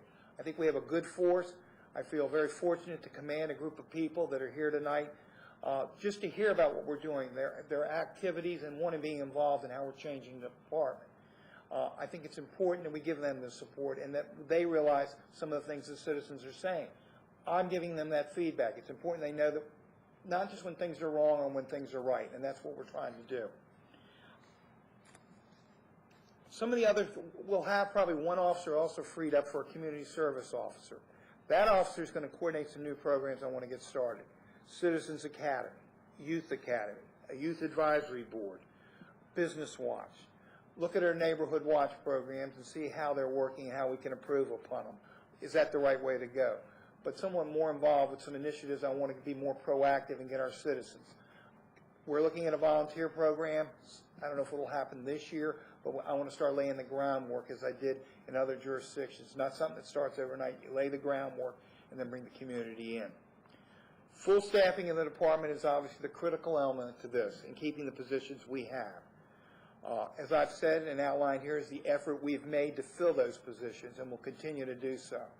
You give me a position and you give me money, I will spend the money and I will fill the position. I will justify the position and be able to report back to you the results that we have. And that is important that when we are given positions that we utilize them in the way that the council intends and the manager expects me as the manager of the department to use them. There's no guarantee for success, but I believe with these changes, my experience in law enforcement has shown me that as you adapt to the jurisdiction you're in, these will work. It's important that the partnership we have with this community, a very active community, the most active community I've ever worked in, continue, that we build upon these partnerships, use the expertise of our community, hear what they have to say, and provide them with a way we'll go about to solve these problems. Your job will be a lot easier if we're problem solvers or proactive. I don't want to be reactive, proactive, and look, and we are starting to do some proactive things. You will hear more. I think you've already seen more of what we're doing in the paper, and we're talking to the press when we have issues so that the public knows what we're doing. Our emails are getting out as fast as we can get somebody out of bed to do them when they occur, and we will continue to do that. The biggest thing is the support of the community. What I'm finding in my travels, the community is listening, and they will give us the opportunity to go forward with these things, and I think we can be successful.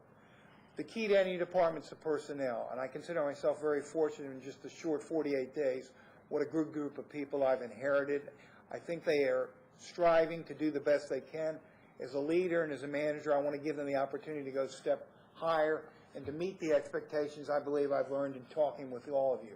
This is a good group of people, and I think they want to serve our community well. The take-home program, I can't emphasize with you what that has done for recruiting and for hiring, what it has done for morale in the department, and I commend you for the program. You made it a lot easier for me coming in, having this program in place, and we will continue to build upon it. I think it's going to do nothing but improve it helps us to compete with other departments out there and what's going on in our community, and I think we're starting to get candidates. We're not looking for a multitude of candidates, we're looking for the good candidate that's going to come and work in Tacoma Park and make it a career, and I think the take-home program and some of the programs we're trying to do now where there's more opportunities for officers, not just being a detective or being a patrol officer, and we're going to make those opportunities. Give our officers a chance to advance and to improve their expertise. Training is important. One of the things I discussed with the city manager in taking this job was the training budget, which I find to be excellent. We want to train our officers. We want to be able to say we have the best trained force around, and that when something does happen, and it will, that we can go back and say our training, we handled it the way we trained our people, and I think that's important. Basically, I've given you an overview of what I'd like to do in the first round, and I'm open for questions, comments on what we've presented here tonight. Other questions? Yeah. I actually don't have any questions. I just wanted to say thank you. For a long time, I got a lot of emails from folks who were constantly grousing about how they didn't see the police, or they didn't like this, or they didn't like that. And the comments have turned to positive comments now, and that's just a terrific change. I think the residents are feeling more comfortable with the police department and more comfortable with the leadership. People were really nervous especially after the big the spate of robberies and other incidents that we've had. And I know that we have continuing challenges, and we've had some challenges this weekend, but just the sense of confidence, it's like the tide has turned. And I want to thank you and the department and everybody involved in that. Thank you. Thank you, Mayor Porter. I have a couple of questions, but first I would just like to echo what Councilmember Clay said. Thank you for the leadership that you've brought to this department. I certainly agree with you, your analysis 100%, that it's a good group of men and women, and so in a way your job's easy. But I appreciate the leadership that you bring to the department, and I think that we've seen a great deal of that tonight just hearing your presentation. Questions I had, you mentioned when you were talking about the cooperation with the surrounding jurisdictions, you mentioned some, Montgomery County and some other jurisdictions, but at that point in your discussion you didn't talk about Prince George's County and the District of Columbia. You later mentioned them, but I just wonder if you are finding the same reception in those two jurisdictions. Commander Davis, Prince George's County, was very warm. We spent a whole afternoon together. One of the things we'll be doing with the C-Safe program is we're going to start joint bicycle patrols in the spring. We have talked about doing some joint ventures together.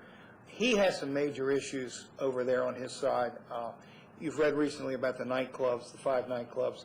The 5 nightclubs is in Hyattsville District. He is dealing with that issue. He has some issues over across the street from us with some of the food vendors that are serving there. I've been educated on some things that I never encountered before. They have some major issues that he is looking for help. We are working very closely. If you listen to the radio, our officers are backing up Prince George's County officers down the line with things that are going on. They're jointly monitoring. We can't monitor the radio yet because we're waiting for them to come on board with the 800 megahertz. They'll be the last jurisdiction to do that. But we are doing some joint ventures, have some things planned for the spring. They are participating in C-Safe, which we're doing on a weekly basis, both for Georges County, Montgomery County, and our department. So there's joint. Commander Hilton and me, Burton and me, have kind of come together and working on some joint things together. We both share the same vision for the area down there on the metro line.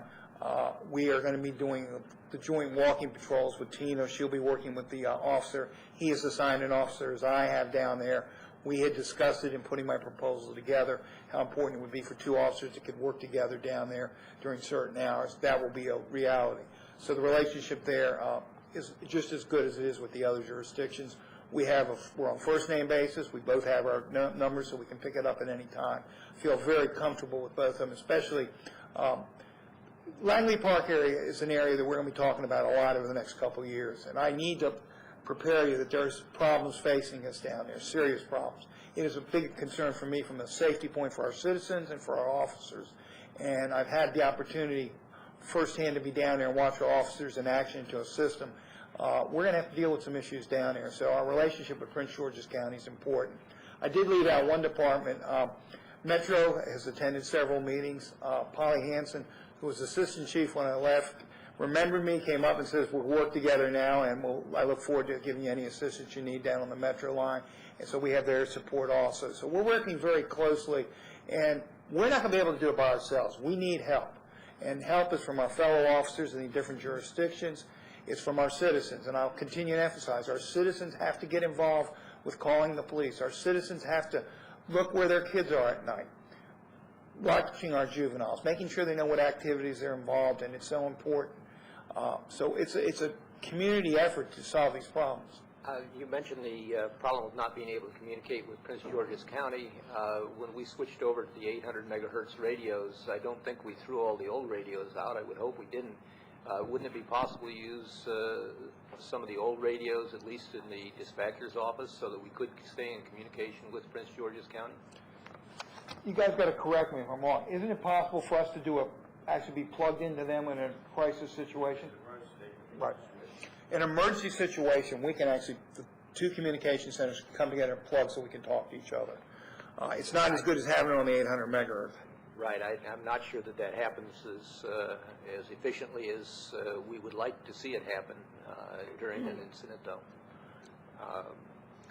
You mentioned your upcoming plans for more aggressive drug enforcement.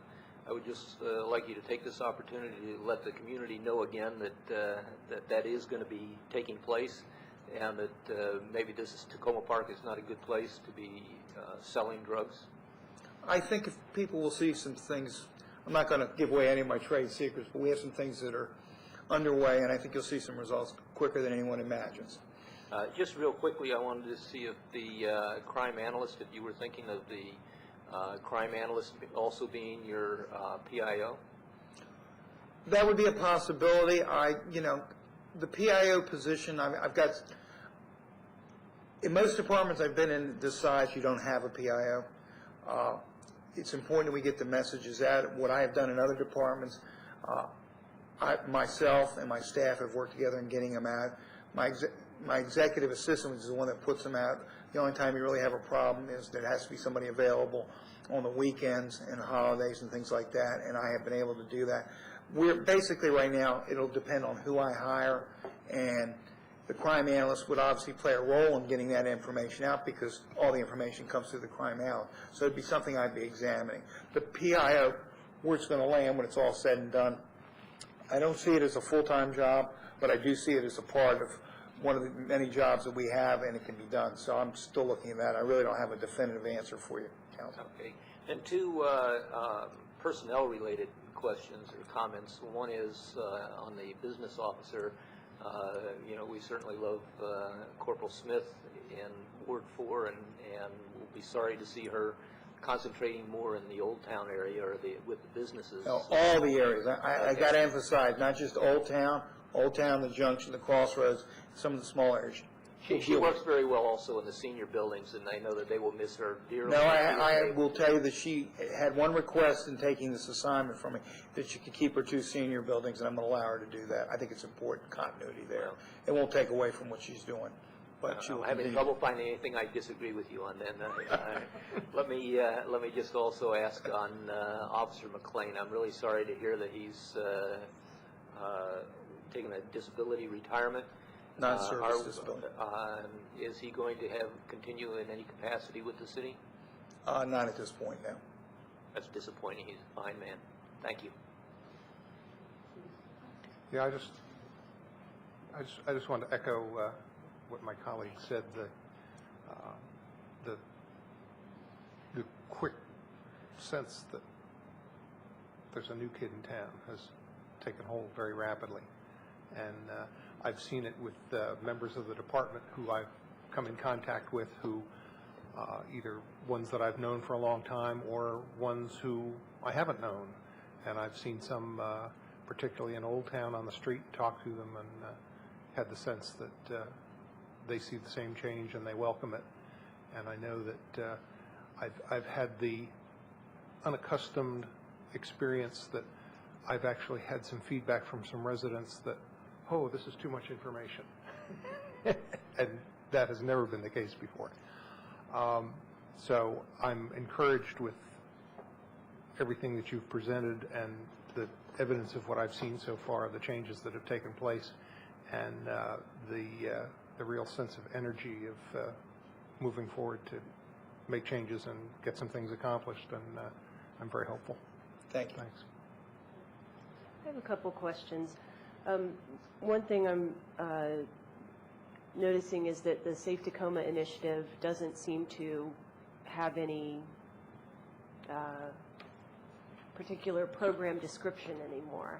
I know when Chief Kramer came up with it, she did kind of draft the positions that would be involved, the amount of money that would need to be allocated for it, and that's what guided our first year. I know that the community has formed a nonprofit organization, I believe, and is trying to bring the 2 jurisdictions together. Can you say more about how you see this evolving from its first year to its second year? Well, from the feedback that I've gotten from the residents attending a meeting and talking with Commander Burton and some of the leaders of Safe Tacoma, They are looking for increased presence in that area, especially around the metro station. Well, how are we going to address that? Well, we're going to increase our presence in that area through the bicycle patrols. We will increase it through our business officer. I want more of a presence in the morning when Metro opens, when we have a lot of our residents parking their cars and walking down, and in the evening when they come home. We will, when there's a crime, the two jurisdictions are talking back and forth. The crime analysts, as Commander Burton said, would really add to us quicker exchanging information, because a lot of stuff they get, we're not getting as fast now as we will with two crime analysts talking back on computers. Increased presence down there. I think the business community is looking for our visual. I think Tina will bring that in that respect. We are also with the street crimes unit. You're not going to see them, but they're going to be there. The 3-person street crimes unit, where else would I put them but in an area where there's been concern in the past about street robberies, thefts from autos when cars are parked during the day, people being mugged, possibly going home. Now, these haven't occurred, fortunately, on my watch, but I know there are concerns, and the concerns go back almost a year ago. So basically, from the feedback I've had from speaking with you and members of, we will have walking patrols, bike patrols, increased plainclothes patrols, which is something you all have not had here in the city, as far as I know, for many, many years. And it may go back to when I was working in narcotics. We used to come down here and work with a 2-person unit that made up your narcotics unit. And I'm saying in the old days because it goes back into the 70s and early 80s. A plainclothes unit is going to do a lot. You're going to see us do a lot more plainclothes details than have ever been done before. You're going to see visible results because people aren't going to know who our officers are out there. So we're going to increase safety, and we're going to increase what I consider making arrests. One of the things we've learned in community policing, not only just getting criminals, but some of these things that lead up, loitering, drinking in public, disorderly conduct, just rowdy juveniles that don't belong in certain areas. We're going to work on some of those crimes to make an impact, to eliminate, because it creates other things that occur. I want a person to get off Metro at night and feel safe to walk 2 or 3 blocks to their car.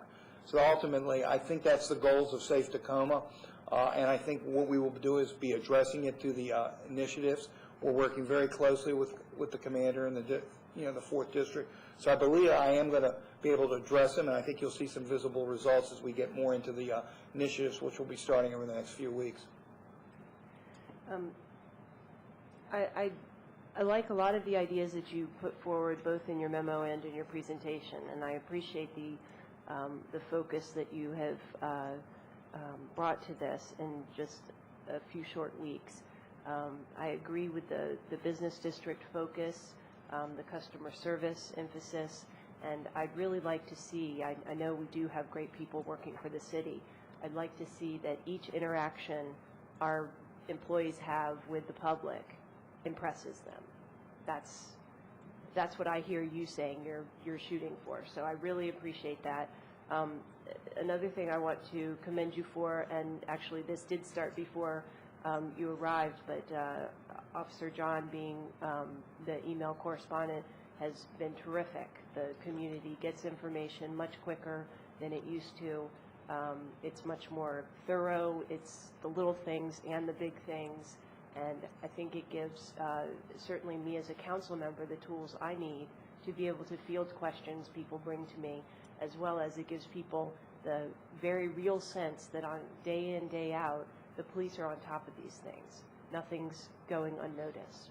So probably we'll quit saying thank you for the email updates at some point in the future, but I think that it's just a long-term need, and I hope that it will continue regardless of the enthusiasm we show, because it really is a great way to stay in touch with the community. Can I address what you said? Yeah, sure. I think it's important that you know that part of what I think works best for me and how I manage the department is continually getting the information out there and being visible with it. To give you an example, the email that you got 2 emails on Sunday. Whoever's in that position will talk to me. At 8 o'clock Sunday morning, we discussed it and made sure that we got something out. We thought it was important. We were aware of the graffiti incident, and we knew what was happening. That went back to Saturday night. So we're constantly talking, and it's important to me that we get certain information. The staff is slowly learning what I expect and how quickly I want to get information out, and I think we're doing a good job now. I think we can do a better job. I will tell you that if we have a crime analyst on board, we'll be able to get more information, data, hard data to you quicker than we're doing right now. So I think it's important. We're doing a good job. We can do a much better job. I'm not satisfied where we're at, and we got a ways to go. Just a couple more things. One is about dispatch. This is an area where the council, as you probably have read, that we've discussed turning that over to the county as a function that would centralize communications and possibly allow more, efficient service, I guess, since it's not something that we are rebated for. I don't get the sense that that is something that you are contemplating, but I would appreciate if, given your Montgomery County experience, and then as you go forward here in Tacoma Park, if you can think about why the council got to that point and whether or not there is any benefit to the residents of us continuing to go in that direction. What we're trying to do in that area, we haven't been at full strength, from what I'm gathering, for a multitude of years. We're going to be at full strength, and we're going to have a supervisor.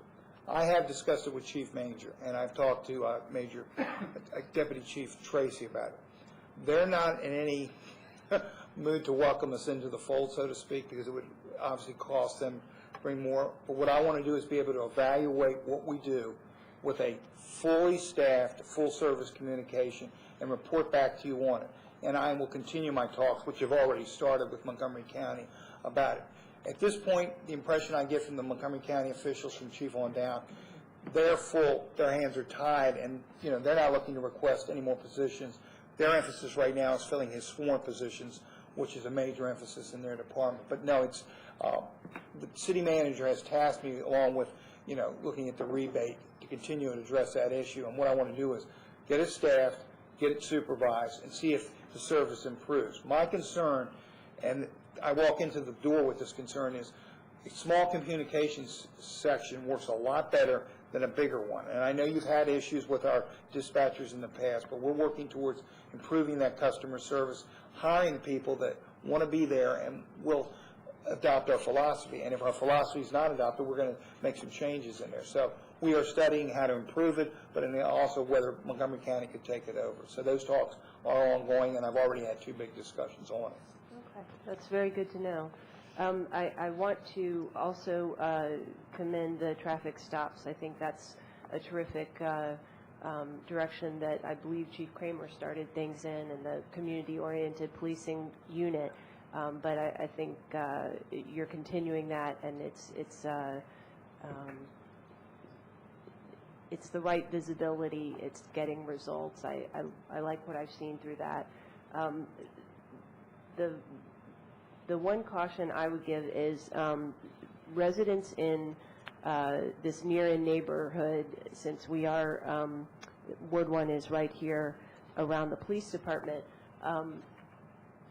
maybe we have more interaction with the police, maybe it's just a more active electorate, maybe a lot of things. But the emphasis of our police department, I hope, will remain on serious crime. And I think things like, misbehavior, like you were talking about, when it doesn't result in vandalism or graffiti or broken bottles or something like that, I hope that we can do a good job nudging kids in the right direction, maybe getting in touch with their parents and letting them take over, but leaving a very positive impression with the public about minor incidents like that. I know I heard from a resident one time, a father, who said that some kids were hauled away in police cars to the station for fireworks. I know that those are illegal in Montgomery County, and he just felt that there was a lack of perspective, that that wasn't the kind of thing that was resulting in the real concern in our community with serious crime. So I pass that along to you. I think that you do have the right perspective. You are taking a very good approach, and and I appreciate your attention to kind of the broken windows philosophy. I think that is the way to go, but I just want to make sure that not too many innocents get swept up in that net. I think any commander of a police department is cognizant of making sure that we're directing our resources in the right area. I think as we get more into our community policing philosophy, one of the things that we've tried to do and we are doing is talking with our recreation department more and how we can work with them to be a partner in trying to help some of our kids. One of the things that impresses me the most about these people that are behind me is their commitment to the community and how they work with youth. I've got a lot of youth coaches. I've got a lot of officers that really are working with kids. You know, if we can stop it at the bottom, as we all know from an approach, we can obviously make a difference down the road. And I think if the respect of our community for our police officers improves, that only goes from parents to children, and I think our children will respect our officers. I want to get our youth more involved with the police department. My youth advisory board that I started in Front Royal 5 years ago is still strong today, and I think it's important. It built a strong partnership with the police officers. So we're going to get more involved in that. Like everything else, we're getting started. I'm trying to prioritize right now, but that will happen, and it's important. And the city manager has emphasized to me how important it is to work with the rec department, and we are doing that and looking at ways we can help them. They have a lot on their plate, so we're working together to try to make our kids feel comfortable and safe with our police officers. Good, thank you. Yes, Chief, I just wanted to relay an incident this afternoon that I think is illustrative of the kind of changes that you are starting to make here and that are definitely a positive improvement. I noticed that there was a car just up the street that had been parked there for a week or so. Didn't look particularly suspicious, but someone clearly had walked away and left it there. And I called this afternoon. Very professional person answered the phone, and very, very warm and at the same time businesslike. And within, I'd say, an hour, an officer was there, had tagged the car, ticketed it, and within a couple of days, I suppose, it'll be towed if the owner doesn't come back. But this illustrates a small citizen interaction with the police department about a matter that's clearly not serious or life-threatening, but nevertheless leaves people, the neighbors in particular who witnessed this, they were really sort of surprised and shocked because previously it might have taken several days for an officer to get there. Maybe we'd have to call 2 or 3 times for someone to finally come, and this all happened in an hour. So I was pretty impressed when I saw that. The other part of it is that one question is related to the, I suppose it's called it's a program that will help take drunks off the street, a sobriety center, which the county has funded and started. And one of those places will be down at the Crossroads, where, as you know, there is a serious problem with public intoxication. I wonder if you think that will be a helpful solution, and have protocols been established so far to help our officers interact with that new service in that area? We have attended several meetings and have been explained how the protocols will work. They're going to be stationed down in Silver Spring. For chronic alcoholic, if we identify them, and I know there's some that we have identified down there, I think it will work. The question I have was, we have to transport them up there. They take them from there, and they'll take over at that point. I'm curious to see if they're going to be overwhelmed once this program starts. It is an ongoing problem. Some of our drinking in public is not chronic alcoholism. I think this program, and if I'm wrong, and I don't think I am, is trying to target chronic alcoholics and get them help and get them off the street.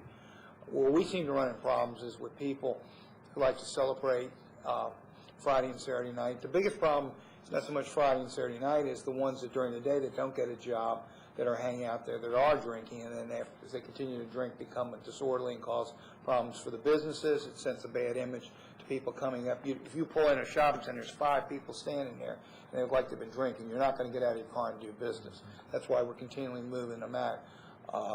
The program, I think, is a good program for chronic alcoholics. Will it address some of our problems? I don't think so, because I don't think that program is geared towards them. I think that program will gear towards some of our chronic alcoholics, which we can help.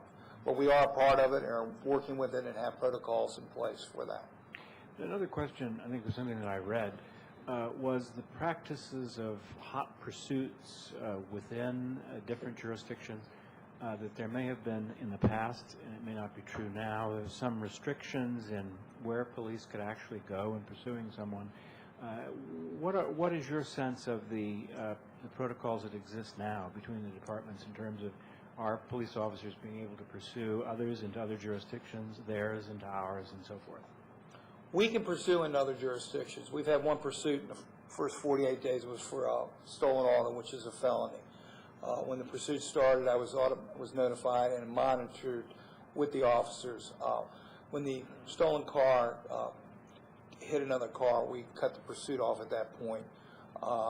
We monitor. Part of my overall review, we'll be reviewing all the policies.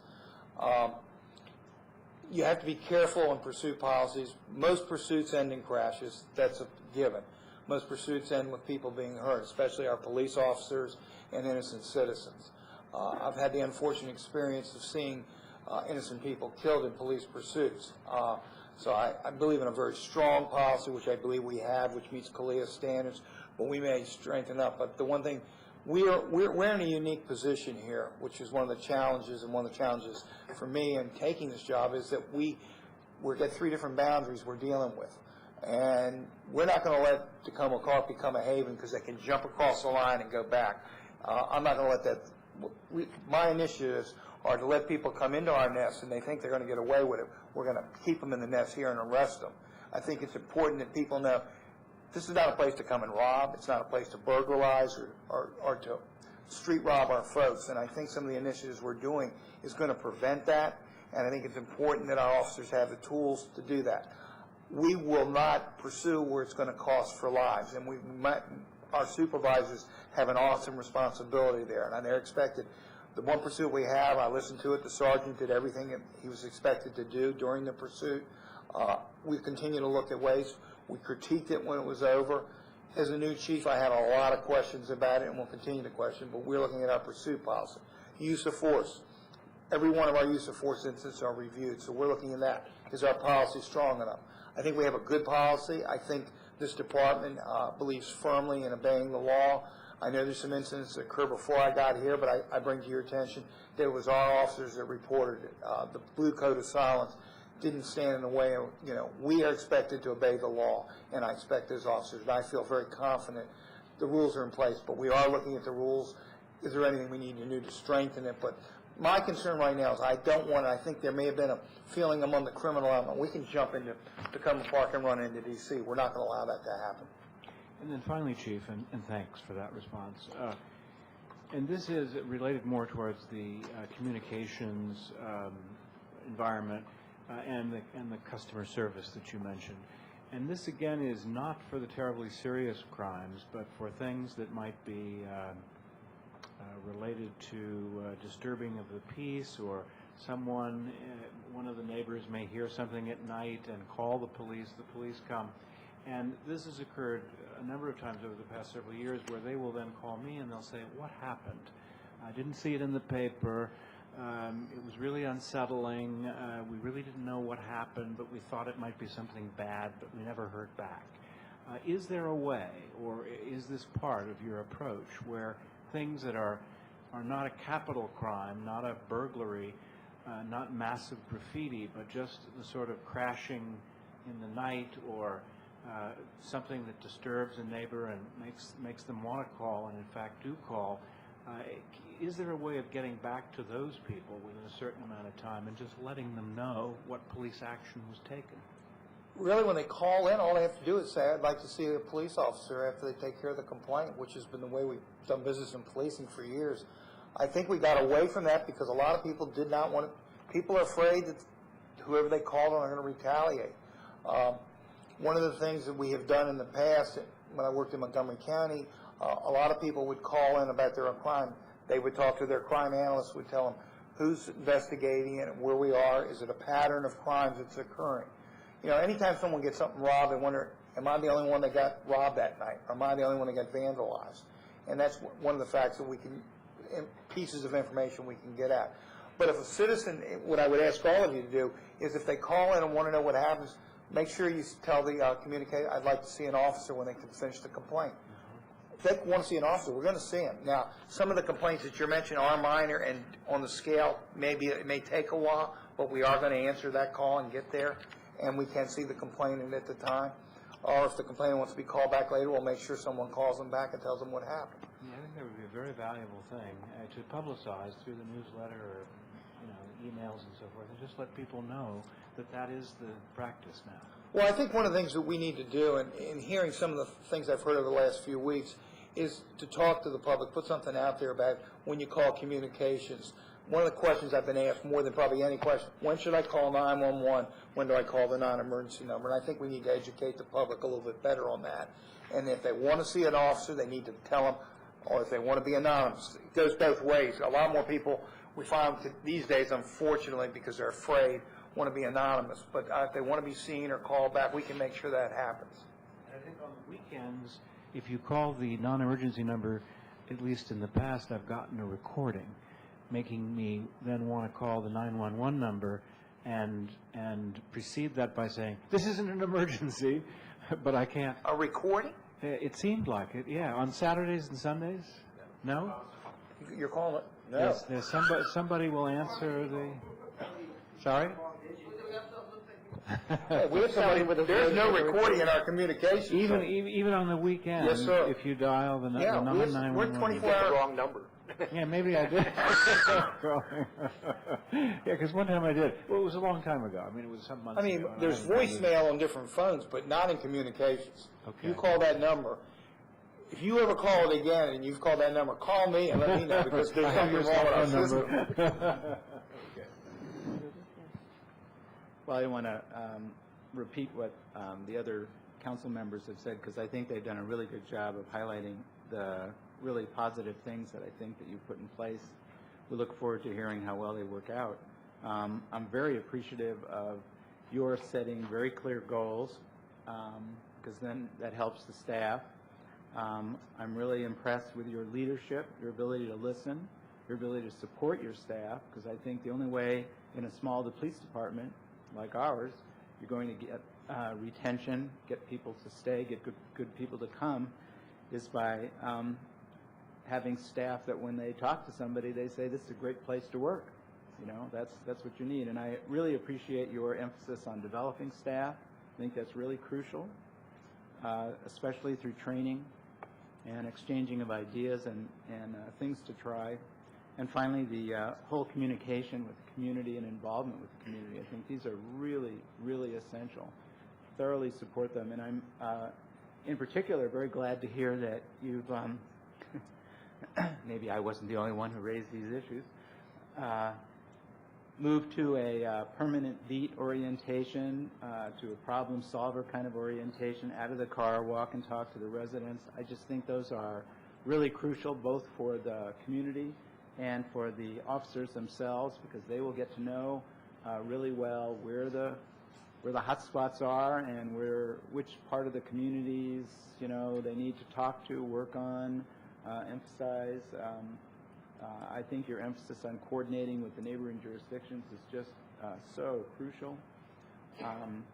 I'll stop there because I don't want to go on and repeat all the things that you said, but we'll be looking forward to all of the changes here. And I know I am, and residents I've talked to have been very enthusiastic about some of the things you started to talk about to them. And when I pass this stuff back, they'll be even more enthusiastic because these are the kind of things they were saying to me just a couple of months ago were needed. So it's nice to hear that you're addressing their concerns. Thank you. Let me just finish up by saying that I very much appreciate the things that you've said, and I want to second all my colleagues' thanks to you. Sometimes looking at the number of meetings you have per week, I just get tired reading the list. I would agree that you're focusing on the kinds of things that the council had been concerned about. In terms of the issue of the problems at the crossroads, particularly the gang problems, I appreciate your comments about that being a very serious problem, and I hope as you continue to recruit, which I commend you and Acting Chief Corsi, for the great job you've done in recruiting. Hope you will add as many Spanish-speaking officers to that recruiting effort as you can, because I think that we really, if we're going to make sure we stay on top of what's happening there, it would be very helpful to have Spanish-speaking officers, and also, as well as having people who can speak some rudimentary Spanish in a situation where they need it. I was also very interested to hear your comments on the issue of joining Montgomery County for dispatch purposes. And since the county doesn't give us a rebate on dispatch, they don't give us a rebate on the basis that they could fold us into dispatch with no additional cost on their part. I hope that we will be able to use the information that you've obtained when we go and discuss with them the police rebate we get from the county, as well as other things that you've, I'm sure, uncovered. Certainly your experience in Montgomery County as well as in Tacoma Park should be very helpful when we do that. But just in general, I want to thank you and say that I very much agree with the direction you're taking and with your priorities. I was also one of the people who was very supportive of the efforts on Safe Tacoma, and I think that that was something that was very much needed at the time that we suggested it. I am very pleased. I think that the concerns that led to the formation of Safe Tacoma were really concerns about street safety, were concerns about lack of information, inadequate communications, not enough effort being spent to work with the community and educate the community. And it seems that you are addressing most, if not all, of those in your plans. And I guess what I would be willing to do is to give you a chance to show that you can deal with some of those problems in a way which satisfies the residents of those areas. So I'm willing to go with your recommendations in terms of that effort for now.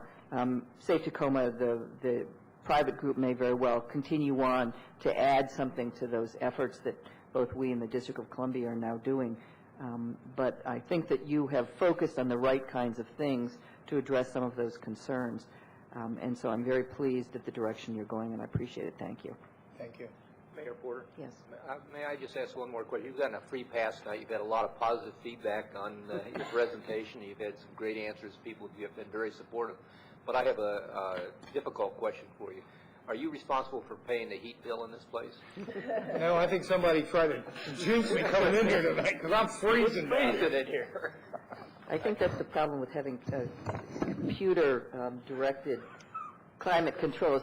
The climate control computer system doesn't know that this is one of the coldest Aprils we've ever had, and it's thinking mid-April should be quite warm. I'm just glad I wore a turtleneck today. I'd be bad. Is there anything else? Well, thank you very much. Now we're going to move real quickly to the speed cameras, which is something I specifically asked for you to deal with as soon as you were able to. And I appreciate your coming and talking to us about that this evening. One of the first things that the mayor had mentioned when I took over, I think it was the first night that she mentioned speed cameras, and I came in at exactly the right time because the program, I think, was launched my second week here by Montgomery County, Rockville City, the city of Gaithersburg, and Chevy Chase Village. The Safe Speed program, the county was granted authority to operate the cameras in the state of Maryland in 2006 as a pilot automated speed enforcement program in residential areas and school zones with speed limits of 35 miles or less. As I said, the municipalities have implemented it, and Montgomery County has started the program. There's two ways of enforcement: a fixed camera on a pole or a van that goes around from neighborhood to neighborhood that is set up with a radar and to take pictures. By law, revenues from the speed cameras must be used for public safety programs and improving pedestrian safety. The concern of any council is, what does this program cost? And that's the first question that came out of my mouth as I visited both Montgomery County, Rockville City, talked to Gaithersburg, and Chevy Chase Village. The county has contracted with ACS, State and Local Solutions. And as you've read in your briefing paper, they get so much of each ticket and the rest comes back to the city. Each ticket's $40. It is a non-point ticket. It's similar to if you got a red light ticket. The owner of the vehicle is responsible for paying the ticket. They can contest it in court. The way the program is started up is you do a speed study of the roads within your community, 35 miles and under, that would be eligible for enforcement. Examples of roads that have come under consideration in my review would be New Hampshire Avenue, Carroll Avenue, Piney Branch Road, and there's a few others, but I just mentioned them. School zones, roads in front of schools. The program, from what I've been told and looking at the revenue, Chief Kramer had worked with the group who has spoken to me about doing the study. They're not the contract, but they do speed studies. They've done a little bit of work for the city, probably in the last 2 years.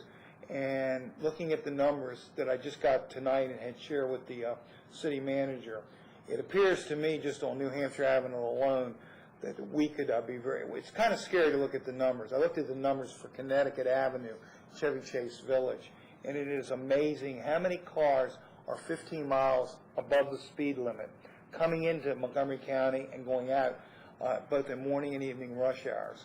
And we're obviously not in the program to generate revenue, but the revenue will pay for the program. What we would do before, the first step would be to do the traffic study and see what streets would be effective and how much potential for tickets and revenue is there, so it would support what we would do. My feeling, my recommendation for Tacoma Park most likely at this point would be what they call the van, which goes around to different locations. You'd have flexibility. So you're looking at one position. My understanding in discussing with Rockville, Montgomery County, those positions will be paid for by the revenue. After the initial startup costs, and those costs are recouped in the first year, basically this program is a self-operating program. It's obviously just starting out, but talking to the other chiefs, the potential for revenue to support what they're doing shows that it will support itself. The program would as good as it goes to different locations. It doesn't take a police officer. You use a civilian. It will bring revenue in for pedestrian safety. It would probably pay for those sidewalks we just talked about that we'd want to do on Piney Branch. It would pay for better crosswalks within our city. It would really help us in doing a lot of different things that I know that you all have talked about and I've heard in the short time I've been here. I would recommend that we at least go ahead with the study at this point. I think the program is going to be an excellent program, and I think it really can have an impact in a small area like Tacoma Park. One of the concerns a lot of people have is, well, how will it affect our citizens? One of the things in reviewing what I've seen in these programs, I don't think it's our citizens that are going to get caught up in this as much as people that cut through Tacoma Park to go to different areas. Although we'll have to wait and see, because that's one of the things you look at. How many tickets were issued to residents? How many tickets to outside residents? But I think the program is a worthwhile program. I think we should get involved. I recommend our involvement. The first step would be a study. I could then report back to you on what we learned and what the potential is for violations and what roads we're looking at the city. Then the next step would be to move forward with a possibility of getting a van. The van is provided by the company. The equipment is provided by the company. They do the collection. The only thing we really got to provide is the body, and they train that body. And once the program starts up, the program should pay for that. They call it a technician that operates the van. I just wanted to thank you for looking into that information. As you know, as I mentioned to you, that I sit on the county's Pedestrian Safety Advisory Committee, and we've been talking about this speed camera issue for quite a long time, and so I'm very happy, and I would agree with your recommendation that we move forward. I wonder if you could check about a couple of things, though. One is, it's my understanding that in order to participate in the program, we have to use the same contractor as Montgomery County. I don't know if you found out about that or not. I did look into it because we could put it out for bid. Based on what I've learned at this point, to get up running fast, and when we could do it pretty quickly, I think it would probably save money by piggybacking, but we could put it out for bid. Okay. But I think from an efficiency standpoint, at this point to start out, we'd be better off piggybacking on the county's contract, as Gaithersburg has done, Rockville has done, and Chevy Chase Village. I think it would be more efficient, quicker, and would save us money. Okay. I'll go with your recommendation on that. The other thing is, my understanding is that the program was actually limited to residential streets only and not to, like, state highways, which would preclude us from doing things like New Hampshire Avenue. Well, that was my understanding until I spoke with Chevy Chase Village, which is doing Connecticut Avenue. because we have residential homes all along New Hampshire Avenue, there's certain spots where we could do it and would be acceptable. Okay. I remember that discussion about Chevy Chase Village, and I think that they may actually own a piece of Connecticut Avenue. So we should just make sure that we're we sticking would within the before we go ahead. requirements of it. Yes, ma'am. And the other thing being, there was also a discussion there, and I don't remember how it came out, about whether the city would be getting the revenues from the tickets. I hope that you're right, that we do in fact get the revenue from the tickets. I but have we the should just- contract, it shows 1425 goes to the contractor, the remaining funds come back to the city. Because normally, speeding tickets go to the state, not to the city. These won't. Okay. $14 goes to the contractor, the 16, what's more than that, it's like 20 Is something. it 1625 and 2375? Yeah. Yeah. Those are the numbers. But just to make sure before we move forward with it that we know we're getting those revenues. I've looked at the agreement that Chevy Chase had and Rockville City had, because they're similar to us, and that's exactly what they're getting, and that's exactly what we would get also. And I remember a presentation that was made to the municipalities by some of the Montgomery County folks, and I thought that they said it also required an officer to actually write the tickets, in addition to the technician who ran the operations, that an officer had to actually sign off on the tickets. There may be review by the officer, but at this point, basically the technician does all the work, and then technician goes to court. He's the one that will be using the radar when the picture is taken. So it wouldn't be a problem, it wouldn't be a manpower, person power issue if we had to have someone sign off on them. We would have to have at least one, we'd have a sworn officer supervising the program. So obviously, if there's something that needed to be signed off, he or she would be the one that's doing that. But my understanding at this point, basically it's being operated by civilians in both Rockville, Montgomery County, and Chevy Chase. Okay. Well, I appreciate that, and I'm certainly interested in moving forward with it. Thank you. I too am very interested in this, and am pleased that you could come back to us so quickly after starting. What I would like to see, though, is a comparison of what different companies would charge in terms of this division, and I'm guessing what you're reporting here on the contractor receiving 60. That's a contractor that Montgomery County contracted, which now Rockville, Gaithersburg, and Chevy Chase piggybacked off of. Right.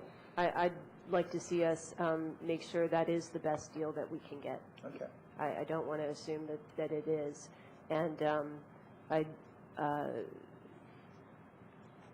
it sounds like your first step is to do a study that you would contract with a company to do, but then you would come back to us with more detailed recommendations. Is that right? What I would do is, there's a company that's approached us that would like to do the study that's in this field, who had spoken with Chief Kramer about 2 years ago, I think, city manager, who has come and met with me, and they are ready to go. And at a very reasonable price, we'd be able to do sole source on it.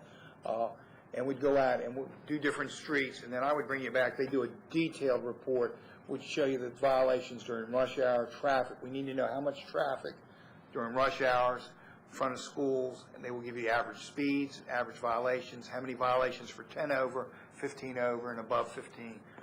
So that's it, and then we can identify. I mean, I don't think it's going to happen, but it may be possible that there isn't enough out there and it wouldn't be worthwhile. I don't see that, unfortunately, happening based on what I've seen, just the initial numbers from a couple of years ago. So I think we do have a problem like all jurisdictions.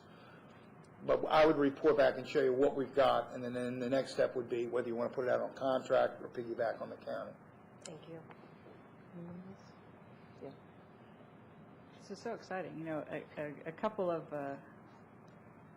council meetings ago, I was talking about Officer Wendy from Oakland and the business district person, and then tonight you were talking about Officer Tina, and I was very excited about that. And the other thing I talked about is King City, which is in between San Francisco and Los Angeles. And your parents live in Los Angeles and you go to school in San Francisco, you drive up and down a lot. And King City was the place that everybody stopped, because if you drive over the speed limit there, you get a ticket, which I like. To know those things. And I would like Tacoma Park to be known for a place where you absolutely slow down so that you don't get a ticket. So I did some research on this today when I saw it was going to be on the agenda. And, yeah, there is the question of whether or not we get ticket revenues. And then it has to be a place that's 35 miles an hour and under. Or lower. Yeah. And the ticket doesn't get given until they trigger 11 miles per hour or over the Well, that's a speed limit? determination we would make, where we want to enforce it at. Okay, I thought I read that in the, that's not in the law? No. Okay. And then is it required that we do the analysis of locations? Because I didn't see that in the law either. That's what's basically we've been told by the state of Montgomery County. Everybody's done it, so we will obviously follow through on that. I think the analysis is important for two reasons. One, it identifies which streets we want to do, and two, it would show us where the most violations are occurring, and we can actually project revenue from a budget standpoint. I think it'd be important for you all to know what we are projecting in revenue, and you can come up with a pretty good projection because they do a full couple weeks, or at least a week will show you, or 2 weeks will show you how many cars come through every day. It's not going to change because commuters basically use the same route. It'll also show what the average speeds are and the average violation speeds are. So you then can project what the violations are. And these companies have done a good job of showing it. And then you identify it. Like any school here, both private or public, I'd want them to do a study to see just what the speeds are.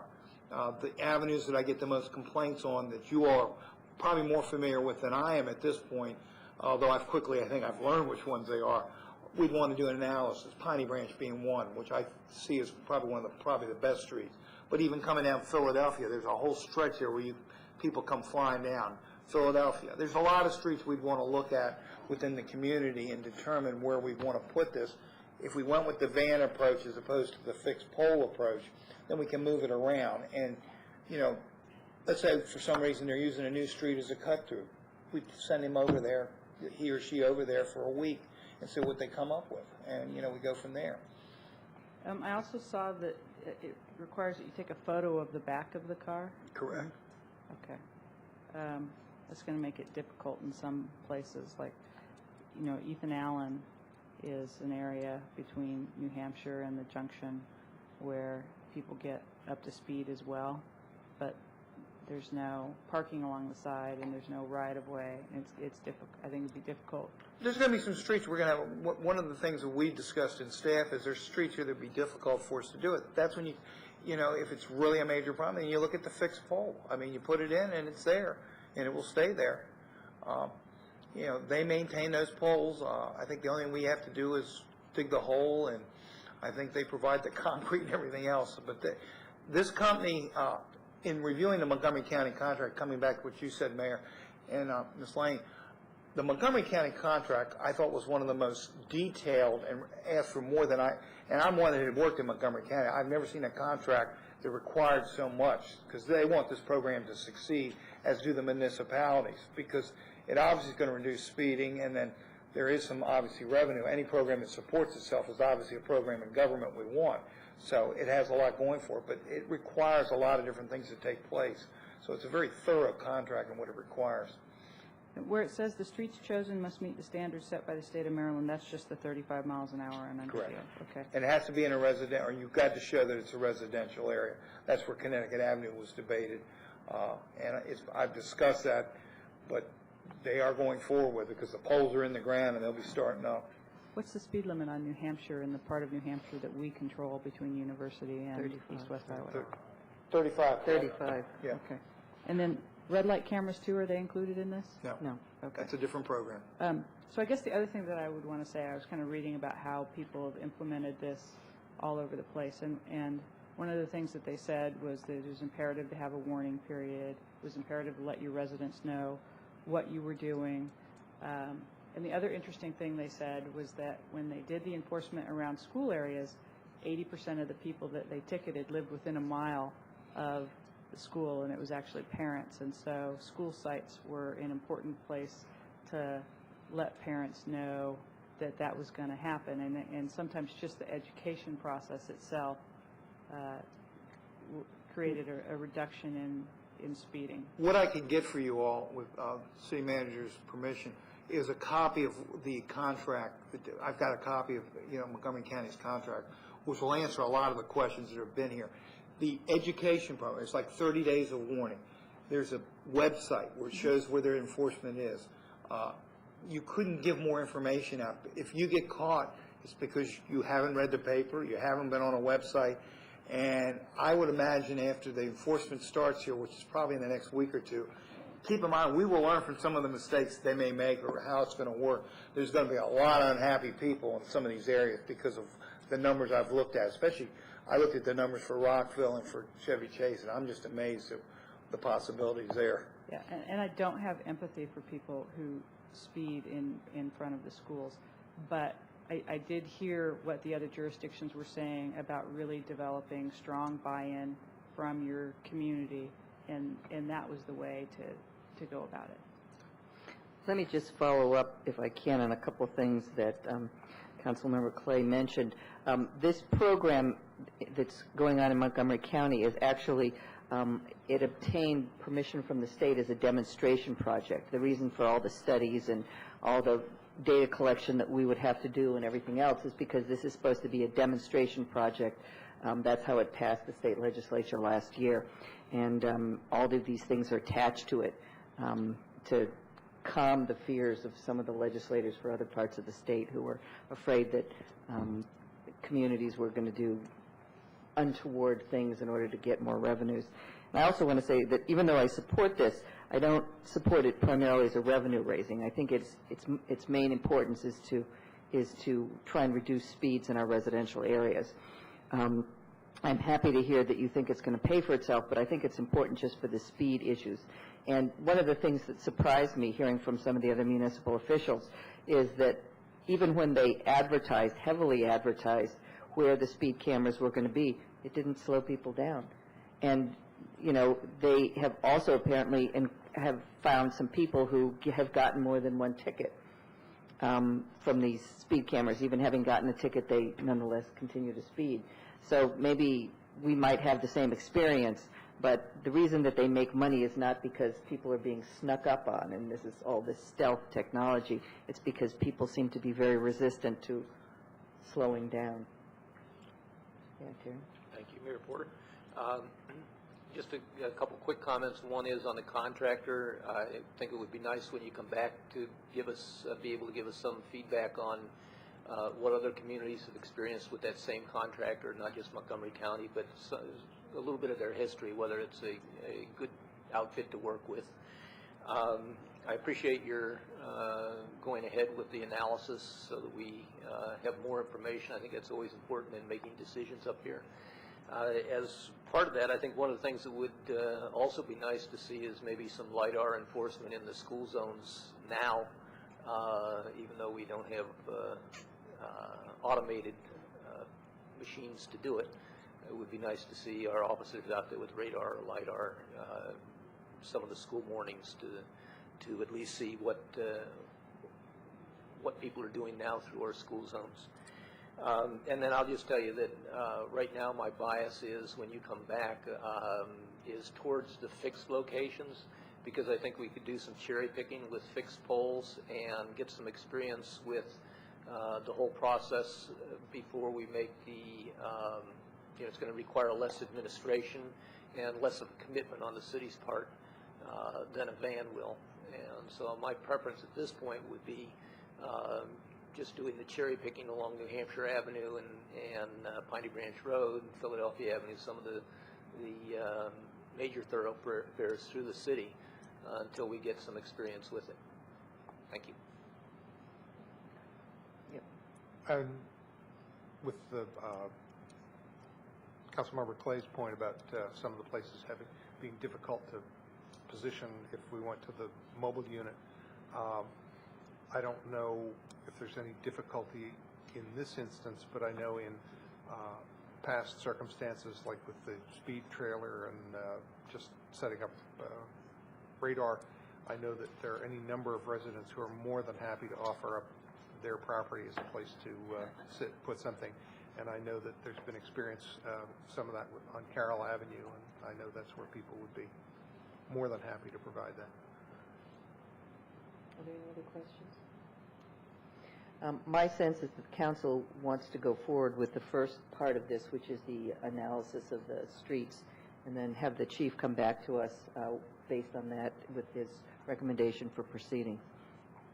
Are people agreeable to that? I'm seeing yeses, so I think Okay, we are moving we'll forward move with it. forward with that, and I've been offered an opportunity to participate with the other members in some leadership seminars on how it's being implemented, which will begin tomorrow, and I will report back on how that's going to the manager and to you all. Okay. Well, thank you very much, Chief. I appreciate you getting on this so quickly. You're welcome. Okay? If there's nothing else, we're You adjourned. sure can't call it a hot seat. That's all right.